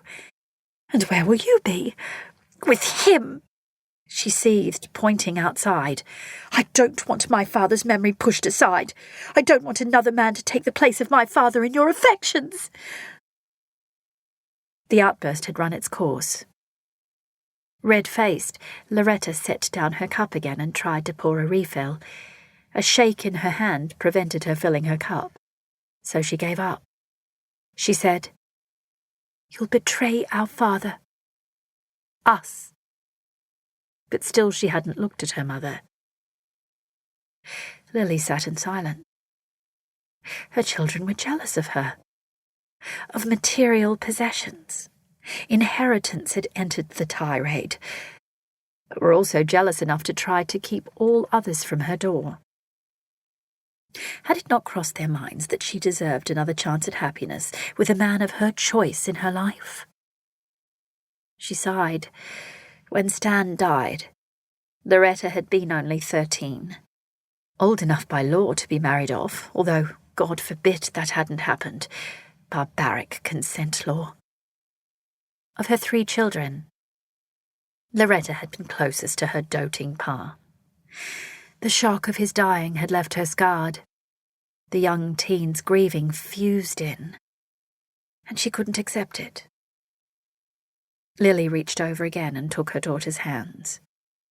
Reluctantly, Loretta allowed it.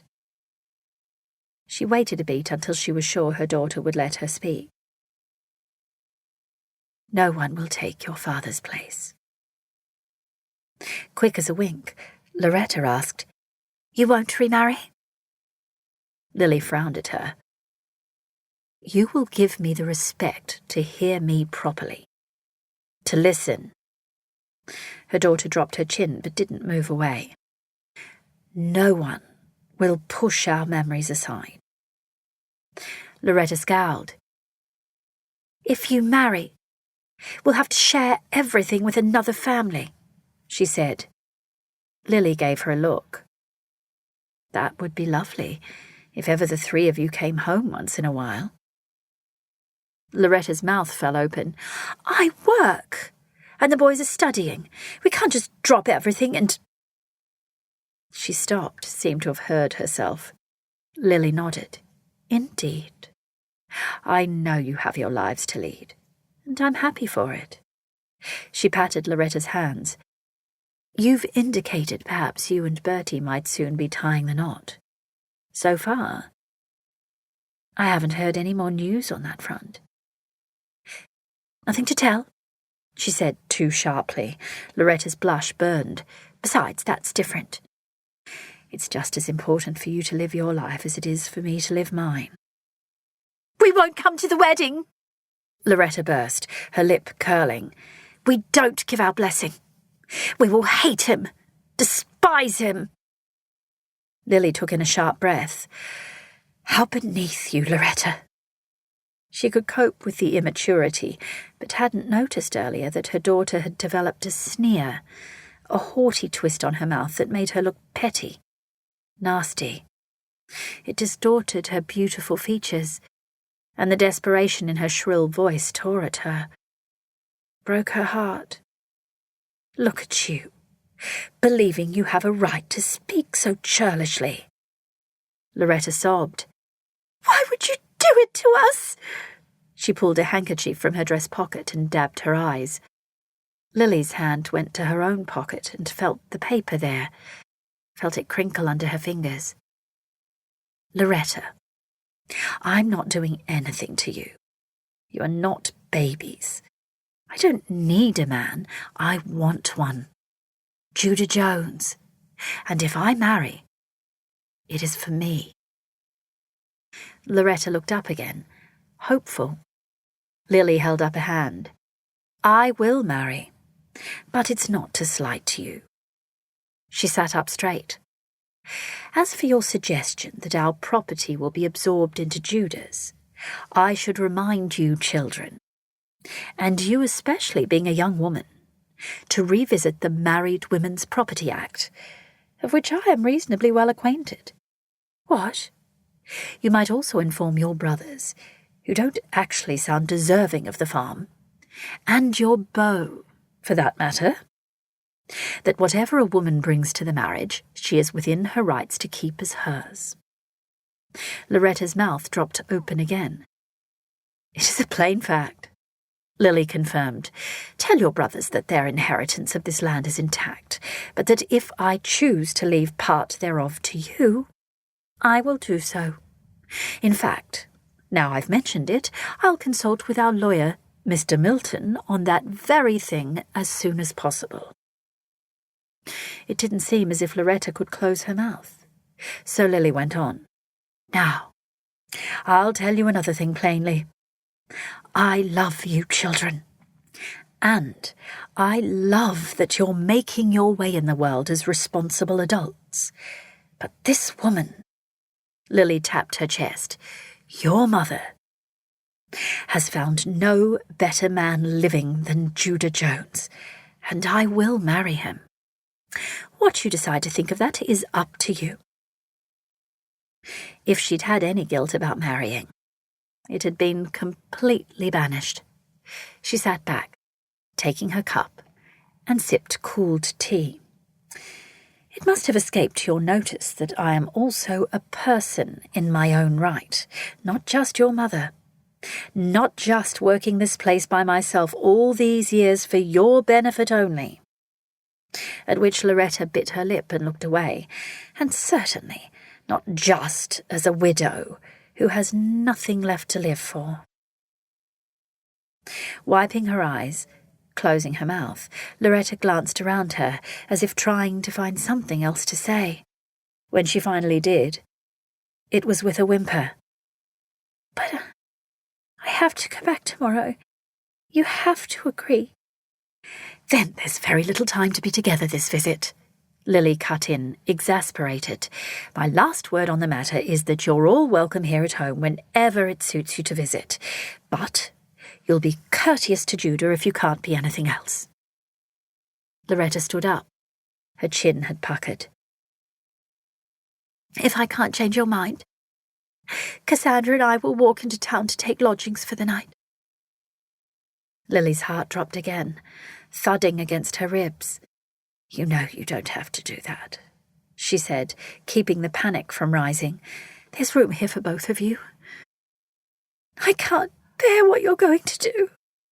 Loretta's face crumpled. You're choosing him over us, over our father. She turned and fled the room. Lily followed, torn. No. She wasn't being disloyal to her children or to Stan. During his illness, they'd never discussed her remarrying. But surely as he loved her, he'd have wanted her to be happy. She wouldn't be disloyal to herself either. Her children, adults now, could not dictate how she'd live her life. She'd given everything for them in the past, but she would not give this. When had her daughter become so terrified of losing her? Perhaps she'd been too young to send to the city to work, though God alone knows how hard it was to prevent her. When her older brothers had received their uncle's bequest, there was no stopping her going as well. Even at 16 she'd been determined, and had threatened to run away. In the hallway, Lily watched her daughter pick up her friend's hat and gloves from the tall boy and tuck them under her arm. My dear girl.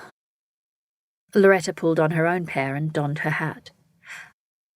I'll still write, Mother, she said, and pressed her wet cheek quickly against Lily's before she marched to the front door and onto the veranda. Cassandra took her hat and gloves. Good day, Mrs. Hartman, she said. I was pleased to meet you." Her glance was brief as she took the steps off the veranda and began to walk. Loretta followed, but stopped on the bottom step, twisting her handkerchief. Lily, leaning on a post, was weary with a new grief she couldn't name. One last try.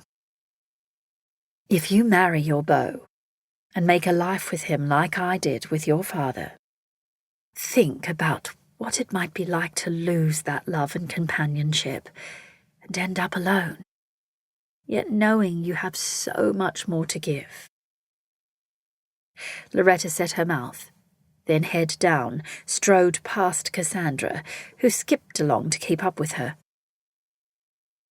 Lily rubbed her eyes. Was it enough? Or would she never see her daughter or her sons again? Surely she would.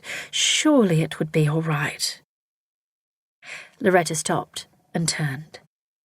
She called out, her voice teary. "I hope it's a happy wedding day, Mama."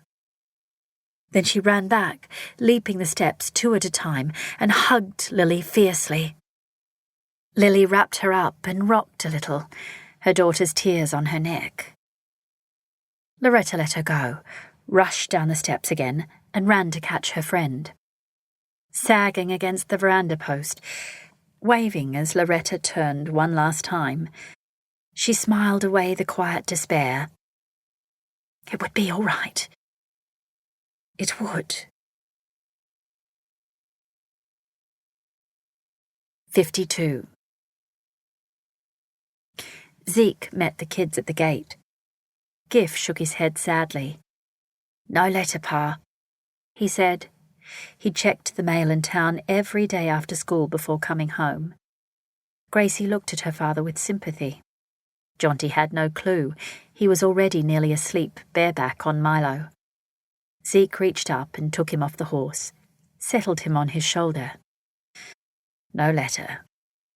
There had only been one from Elsa in the 7 weeks since she'd left. Written maybe 2 weeks after they'd have got back to Robe, and although he knew he needed patience, he didn't feel he had enough of it. "Dearest Ezekiel," his heart had soared. "We arrived home safe and sore, and glad to be home." Should that have worried him? He'd read the last words of that line over and over. She'd written of the farm, and that it had been pilfered in their absence, of the bakery that was in a neglected state, but how Rosie had soon reopened it. He wasn't sure how he felt about that. Elsa was also working at the bakery, so it seemed she had gainful employment. She might not want to leave that. She continued, telling him of her excitement of the election day coming in the weeks ahead. "The candidates, Mr. Ash, Mr. Handyside, Mr. Smeaton and Mr. Barker. Forgive me for not saying for which party, or for whom I will cast my vote." And to add to the complexity of it, the women would also be among voters who would answer a referendum, a first for the country. Her tenacity, her determination to vote made him feel proud for her. No wonder. It was a fierce part of who she was. How could he possibly have tried to deny her, even with the knowledge that he might well lose her to her home colony? "I am well, dear Ezekiel, and my thoughts are constantly with you and your children." He took a deep breath at that. "For now, all I have are these written words, but know that they are sent with deep affection." His heart was still soaring when he headed inside with Jonty. He put the boy down to sleep for a while. Jude was winding vinegar-soaked bandages around one of his hands. He held it up. "Fencing. I hadn't realized how soft I'd got until pulling wire through posts," he said, and took a look at Zeke. "No new letter, I take it." Zeke shook his head. "Mrs. Hartman not coming today. Her daughter was at her house when we got back from the graves. I think Lily's anxious about that." He held out his hand and Zeke tied off a bandage. "She believes her kids are not impressed by her remarrying." "And?" "I didn't stay. I'll let them sort it out.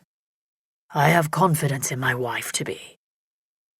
Jude inspected the bandage. So she's still remarrying? Zeke asked, wide-eyed. Aye, she is. Without a doubt. I know it. And don't sound daft. We have a plan for next week. Jude family can be persuasive.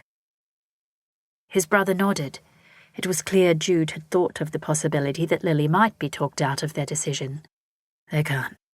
As I said, I have confidence. If nothing else, he was stoic. Well then. Our wedding. Zeke reached into a cupboard and brought out a rum pot and 2 snifters. We'll enjoy that. He poured. Jude lifted his in salute. Nebo would have enjoyed it too. He would have. Zeke leaned over his glass. Nebo. He felt a pain in his heart. My brother. He was a good lad deep down, our brother. Jude said. Silly bugger. Sad bugger. Zeke said. I miss him. We all do. In silence, they sat until the kids had finished their chores. The next day at the gate, Gracie and Gif were running alongside a slow-trotting Milo, and Jonty, high on the horse, was gleefully waving an envelope in his hand. Pa! Pa! It's from Ma Goody! He cried. Gracie yelled at him. Miss Goody! Zeke closed his eyes a moment. That boy. None of them could wait. They jogged to the house. Chores waited, tea waited, and the 4 of them huddled around the table while Zeke read the letter. Then he had to read it again, before deciding which of the parts of the letter to read aloud. So I hope everyone is well. We are well here, and think often of you all. Jonty was very pleased. She's thinking of me. Of all of us, Gracie said, leaning over her father's shoulder, and he edged the letter away from her eyes. Not many animals on the farm. The fences are in need of mending. I could mend her fences, Gif said, and looked expectantly at his father. And so I still work at the bakery. Speaking of my sister, Rosie is not as good as Gracie at managing my hair. Gracie preened. She means I was good at it, Pa. Zeke smiled at her, remembering Elsa's hair in his own hands. The letter went on, but the children were satisfied with their mentions and their interest waned quickly. Zeke folded the letter and tucked it in his pocket. He would study the rest of it at his leisure, when he could pore over her pages, the many pages, detailing her life. From then on, her letters arrived every few days, causing much excitement and chatter after school. Again, he would read the children the mention Elsa made of each of them. Then he'd put the letter into his pocket and wait until he could savour reading and rereading for an hour or so in the quiet of the evening. Some letters were only a page. He wondered if she'd been tired when her hand penned those missives. And when he sat down to reply, he made sure to ask. He tried to reply to each separate letter and didn't succeed, but always made sure he answered all her questions in a long letter back to her. Over the weeks, he noticed that hers began to slow.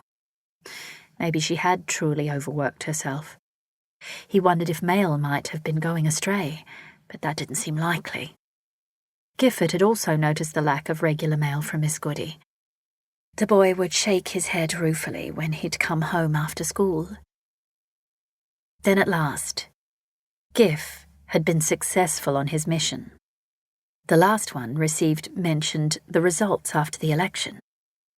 Elsa had written about the local polls and about how they returned a resounding no to the first of the 3 questions of the referendum: should any changes be made to the free and secular education for state schools? She listed the other questions, but he was impatient to read more personal news. Satisfied that she was well and happy, In reply, he'd quickly written a short letter to tell her of his own visit to the polling booth, returning home to more work. He'd wondered if he'd hear news of a visit from her soon. He didn't ask. She knew how he felt.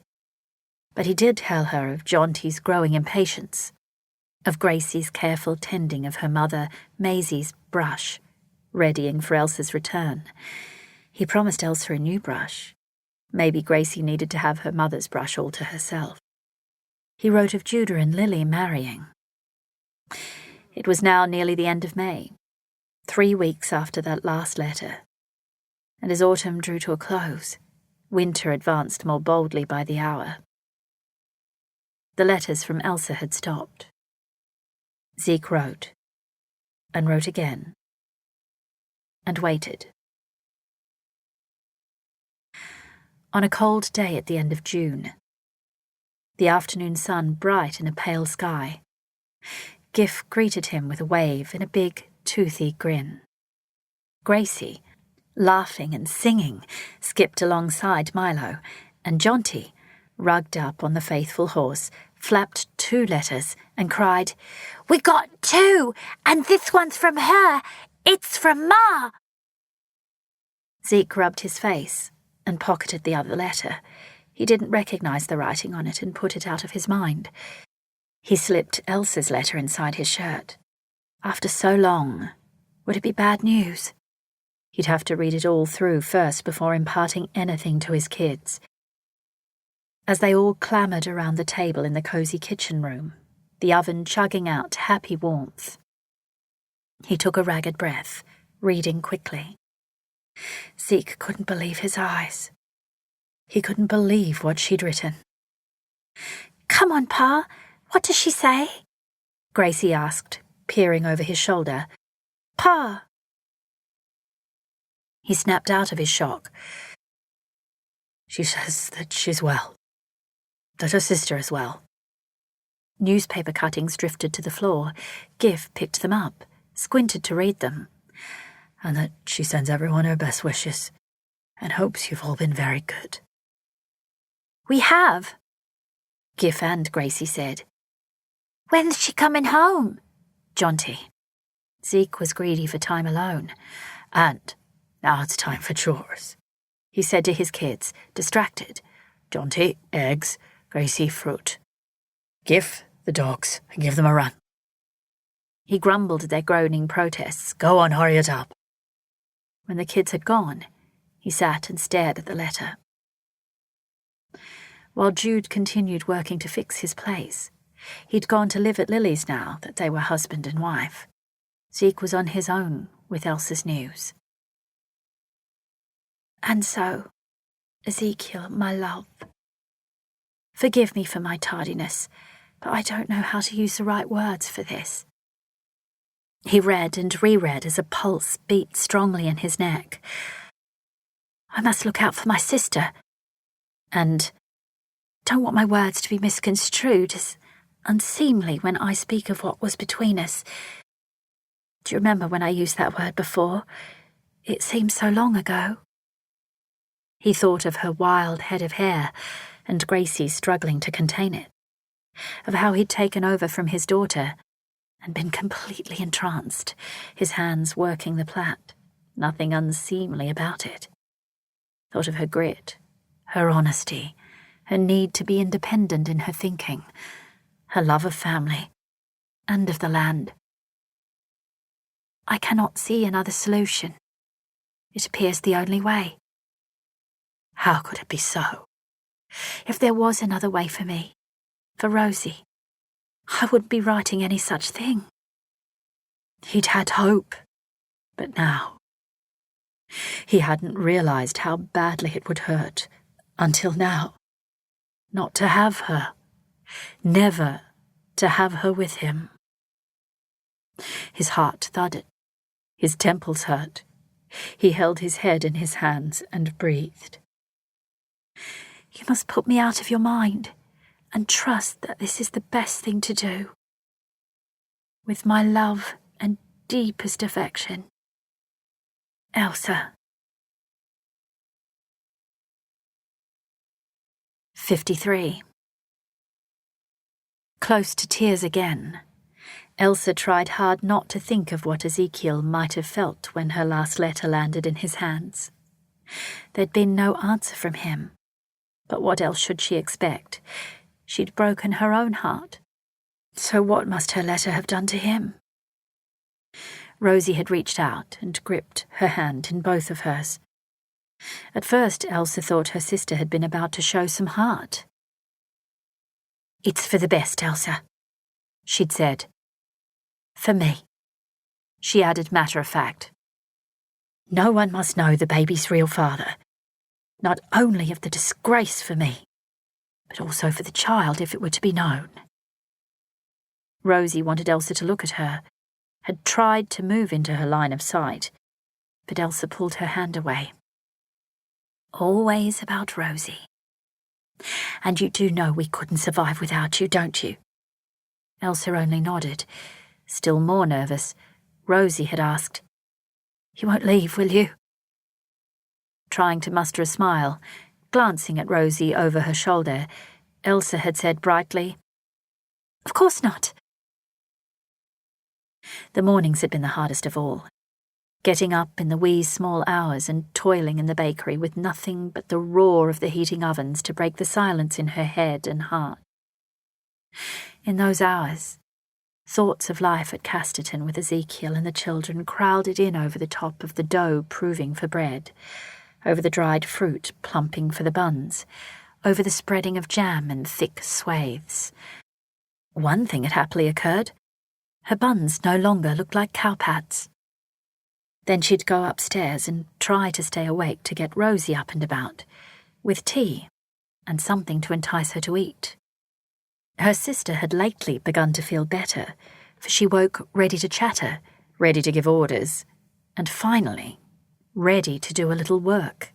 That was a good thing, because Elsa's steps had begun to slow, and life appeared only burdensome.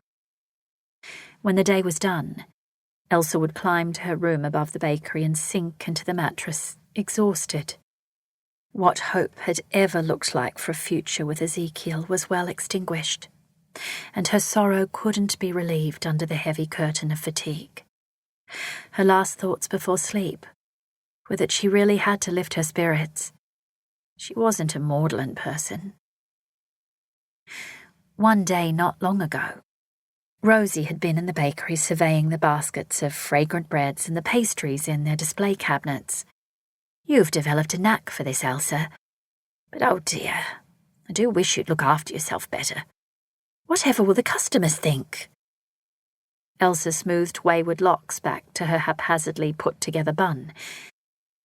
"In that case, perhaps if you're feeling well enough, you'd look after the shop while I have a sleep for an hour or so." "Yes, all right, but do it after lunchtime. I have to go down the street myself this morning." She looked very healthy and stood there protectively cupping her belly. She'd taken to doing that when she thought no one was looking. It was a good thing for her to be happy about her coming baby. Rosie had returned, and Elsa had taken a nap. Her sister had let her sleep for an hour in the afternoon each couple of days since then. Today was the day they'd leave the farm behind. No more talk of working the land. Elsa had only been able to visit the farm from time to time anyway since arriving back, and now the land had been leased to a farmer from the next section. Elsa took it in her stride. She'd continue to live with Rosie in the small residence over the bakery. She'd woken to Rosie holding her hand. "Is everything all right?" Elsa struggled to sit, groggy with sleep. "I realised. I've never said thank you for all you do, Elsa." Peering at her sister, Elsa wondered if she was feeling unwell. She swung her stocking feet to the floor and reached for her work boots. She'd head for the farm with Pepin and the cart for one last time. "I'm sure you have, Rosie. You must know that I never meant to hurt you, even though my situation might have caused that." Was her sister becoming soft? Well, that wouldn't hurt. Rosie had gripped her hand again. "I've been a selfish and shrill woman all my life. Oh, I've certainly heard myself lately, don't worry. But I realise how happy this baby makes me. I am aware, though, that my happiness is at the expense of yours, and for that I'm sorry. And I'm sorry you haven't yet heard from Mr. Jones. She'd looked very worried still, even furtive, but that was Rosie. Elsa gently shook her off. It was too hard to dwell on that. Before she lost the ability to summon her voice, she said, I must get to the farm. I'll be back by tea. I hope the store isn't too busy for you until then. After deciding to lease the farm, they could only get a pittance, and Elsa had already signed the lease papers.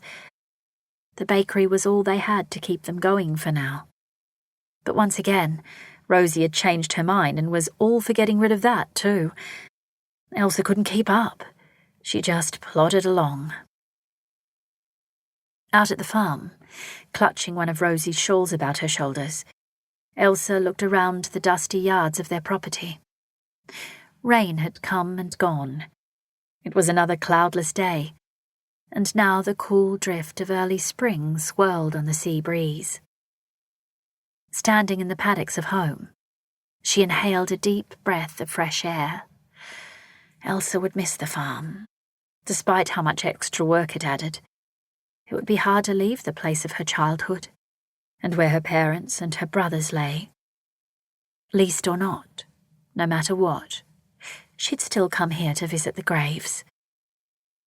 The graves. She shook off a strange sensation, as if in her mind she'd heard an echo and couldn't make it out. Just her nerves jangling, all this planning, changing the plans, the fatigue, the waiting. That was the worst. What would Ezekiel's reaction have been, if he had answered? She was anxious for mail, waiting for his letter to arrive, telling her that he understood and forgave her, telling her anything, if he chose to write. Elsa turned, heartsore, and walked inside the family's old house, hugging the shawl against the crisp air. She picked up the milking stool, rested it against the wall of the hut, and sat down. The kettle was still on the cooker, but the oven was cold. The hutch was empty, clean, and the one remaining pot hung from a nail in the wall nearby. Leaning back, she looked around, idly wondered who on earth would have left one lone pot and stolen most everything else. Some people were just too desperate, and still, no end of the depression in sight. Besides, as Rosie had said long ago, the place must have looked abandoned to those who had come here. She could well imagine that. Drifting, closing her eyes, she let the events of the last long week swirl around. She pushed aside the memories of the danger and the murders, too horrible to relive. She wanted only to think of Ezekiel, of his children, of Jonty, the little boy who wanted a mama, of when he told her he knew where George's grave was, of what Ezekiel had told her George mumbled when... She opened her eyes. The graves. A wraith-like touch feathered along her arm. Ezekiel's voice. He said something like, "We'll save the farm. It's in the dirt." That horrible man's voice. He talked to the tin bin at the graves. Nothing at the graves on your brother's place, Mr. Jones, and nothing at yours. The graves. Oh, George, the graves! Here! Elsa shot off the stool and crashed outside, throwing off the shawl. Her feet pounded on the cold, hard dirt.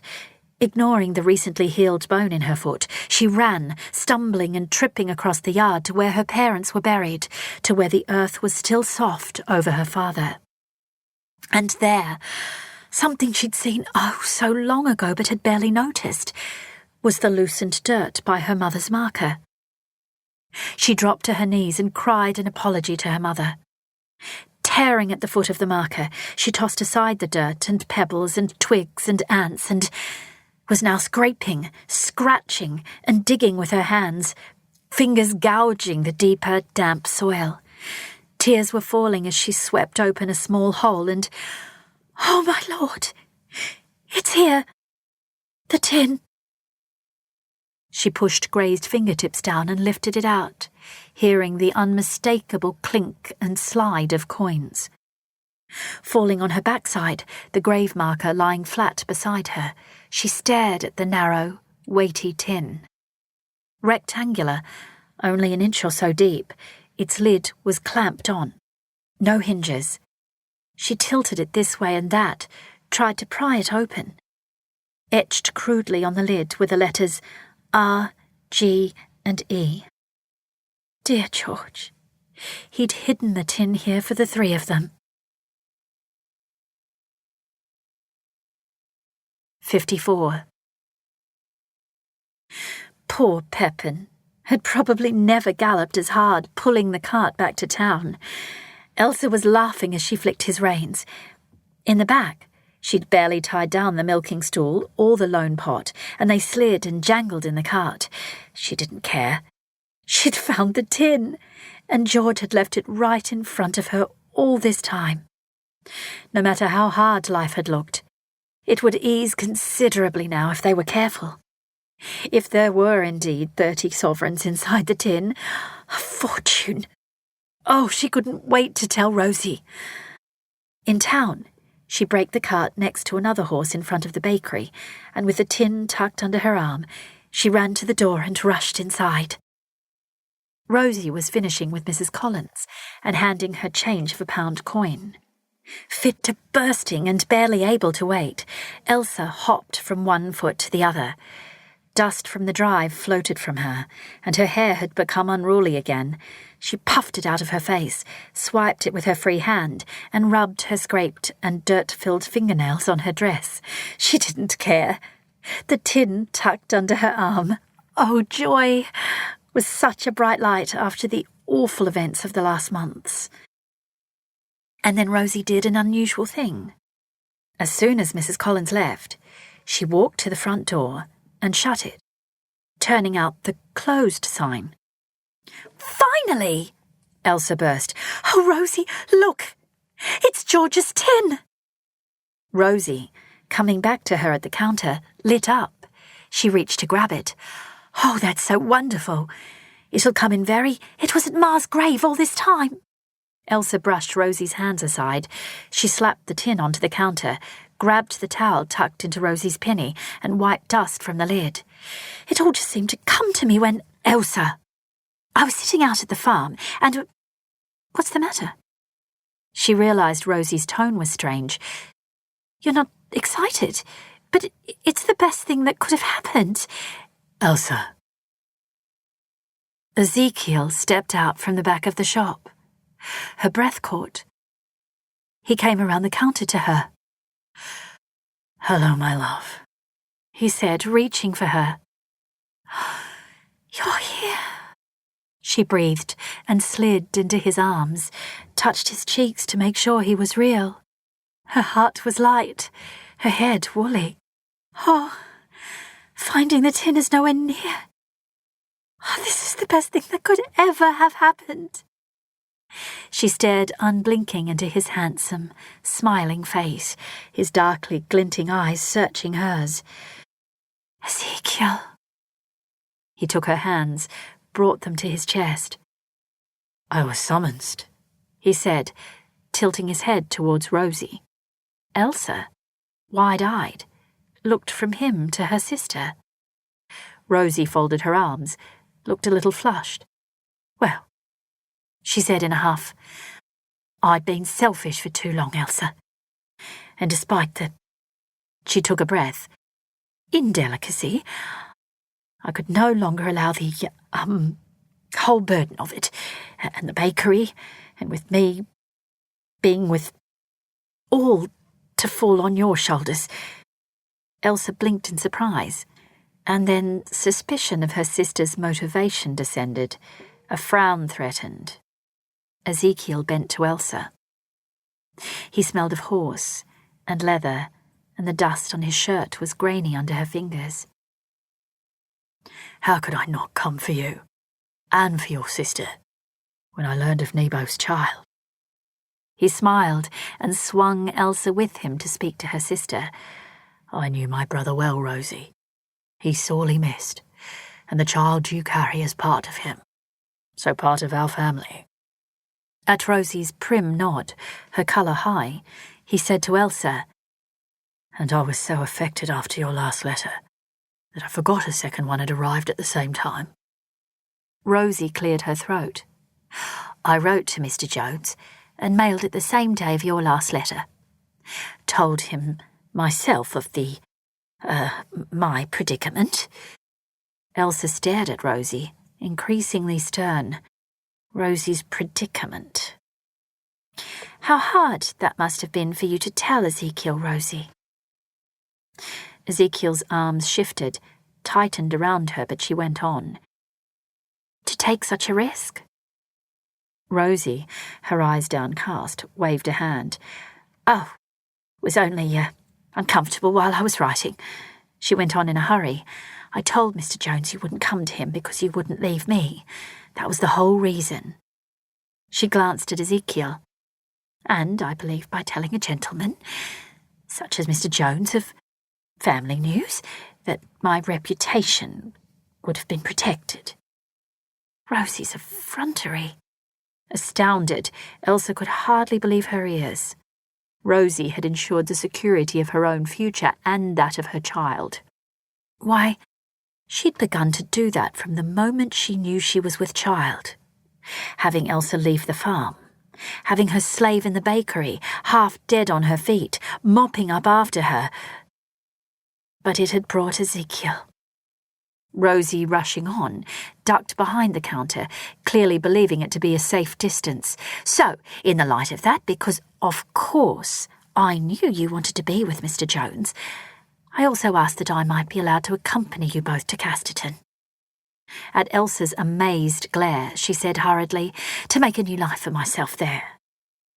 She paused, looking from one to the other, if my presence would not disturb his family.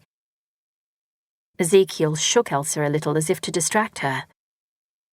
A child arriving is not disturbing. It's disturbing that there have been too many in my family already departed. We welcome Rosie and Nebo's child, Elsa. He pulled her closer. His eyes were merry, and a smile twitched. Nebo told me that he wanted Rosie as his wife. I thought then how well suited they were to each other.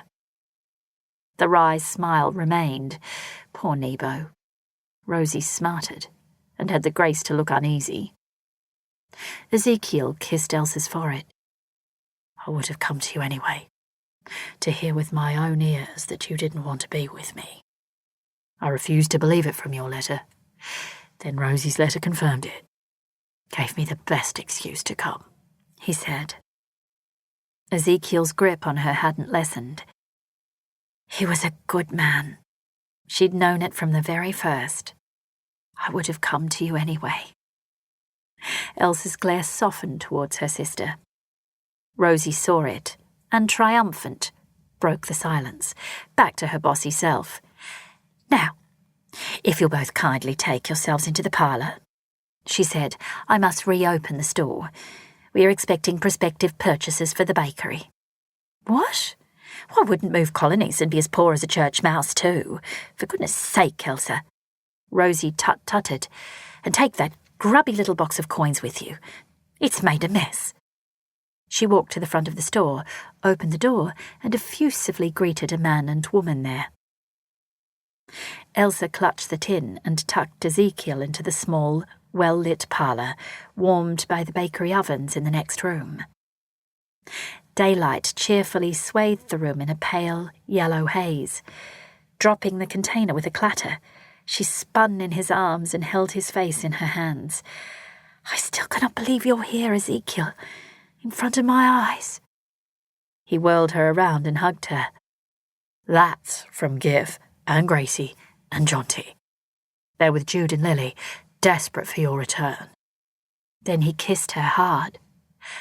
And that's from me. She stopped him, anxious. Ezekiel, Rosie planned all this, orchestrated that you come here. I would never I know that. And good. I'm glad she did. Here I am. He brushed wisps of hair from her face, planted another kiss on her brow. Besides, I really am happy to know that Nebo's child is coming. Still annoyed at Rosie, she whispered, Do you believe the child is Nebo's? Do you believe it? At her nod, he said, That's all I need. Ezekiel leaned close to her. I could see at the campsite that my brother and your sister were two peas of the same pod, my love, and I knew Nebo well. They're both childlike in their selfishness. They're transparent, needy, jealous. She didn't love him. Ah, but we loved him, and so we'll care for her as Nebo's widow. The babe will be a happy, well-loved Jones child. You leave dealing with Rosie to me. She touched Ezekiel's face tenderly, then took his hand. I'm so sorry I disappointed you with my letter. She pressed her lips to his fingers, her eyes squeezed shut. She was right to love this man.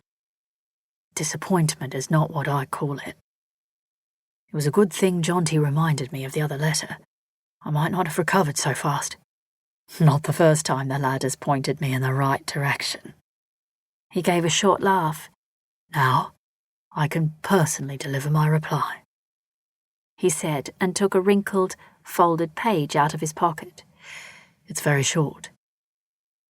My dearest Elsa, you must come home to us as quickly as you can. Jonty is very impatient for your company.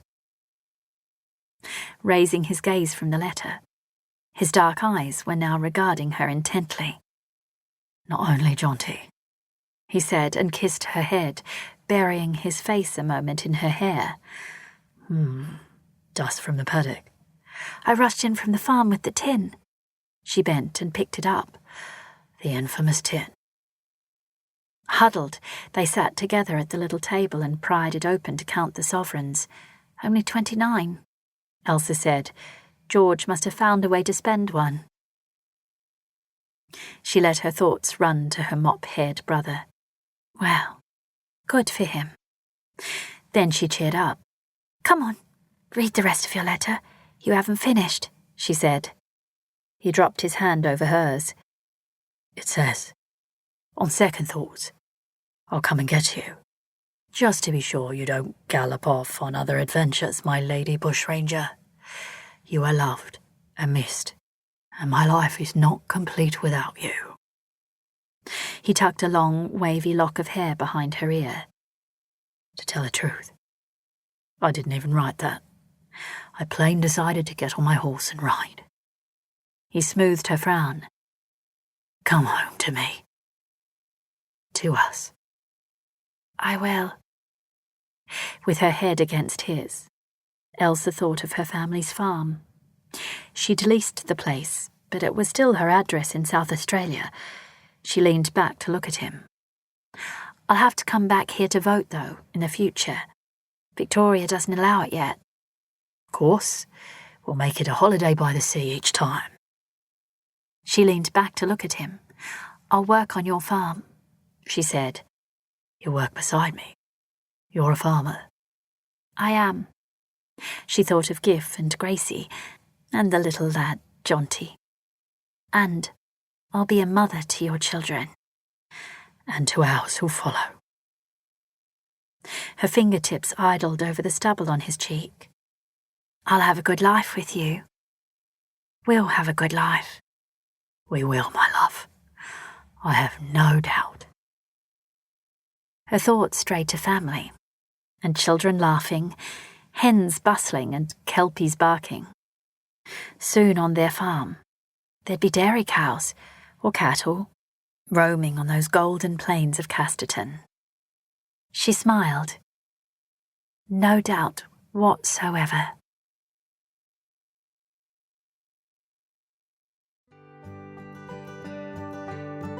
Author's note.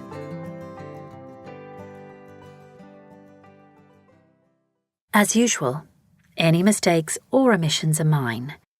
Rosie and Frank's Bakery in Robe is fictional. At the time of writing, the name of the first woman to vote in the 1896 election in Robe is not known. According to a journalist's article, she did cast her vote at 9:45 a.m. The State Library of South Australia informed me that electoral roll records from the area for that particular election have not been found. We do hope they still exist, and if they ever come to light, I hope Elsa Goody has done the lady justice. The story behind the 30 sovereigns was true in part in my own family history, going back to the early days of the Depression on the land in Victoria. My great-grandfather discovered the stash after he took up a land division. When no one came forward for them, he was very careful how he spent the find. A dirt-poor farmer would have had a hard time trying to change a sovereign back in those days, much less 30 of them.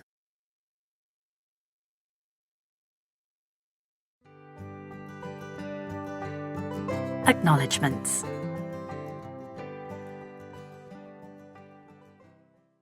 Thanks to my listeners. I remain deep in the Batcave and in 19th century Australia. Long may it continue. Once again, thanks to Susan Parslow, who casts her eagle eye over my first draft. She always knows when I've fallen asleep at the wheel.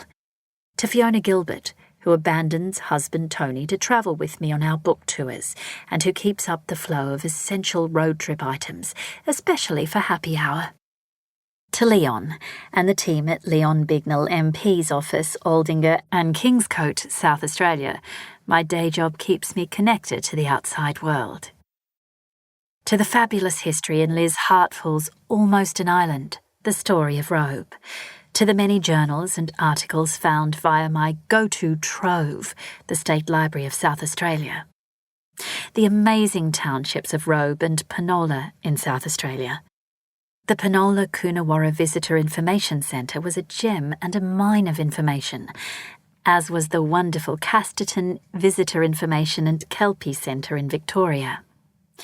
As always, thanks to the booksellers everywhere, especially on the home front, Kangaroo Island, Kingscote News Agency, Kingscote Gift Shop, Big Quince Print, for being so supportive, and to the library in Kingscote and in Penyshaw.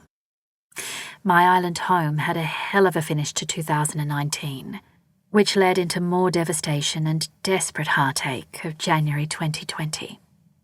The road to recovery will be a long one. Big thanks to the fab team at HarperCollins Harlequin Mirror, my publisher Joe McKay, editor Chrysula Aiello and Annabella Dare, brand manager Sarana Bean, and the creative magic of Darren Holt, who brought an evocative Elsa Goody Bushranger to life on the cover. To my friend Barbara Goody Ward for lending her surname for Elsa. And finally, to my writing partner, part Kelpie himself, Hamish the Wonder Dog, without whom life in the Batcave would be very different.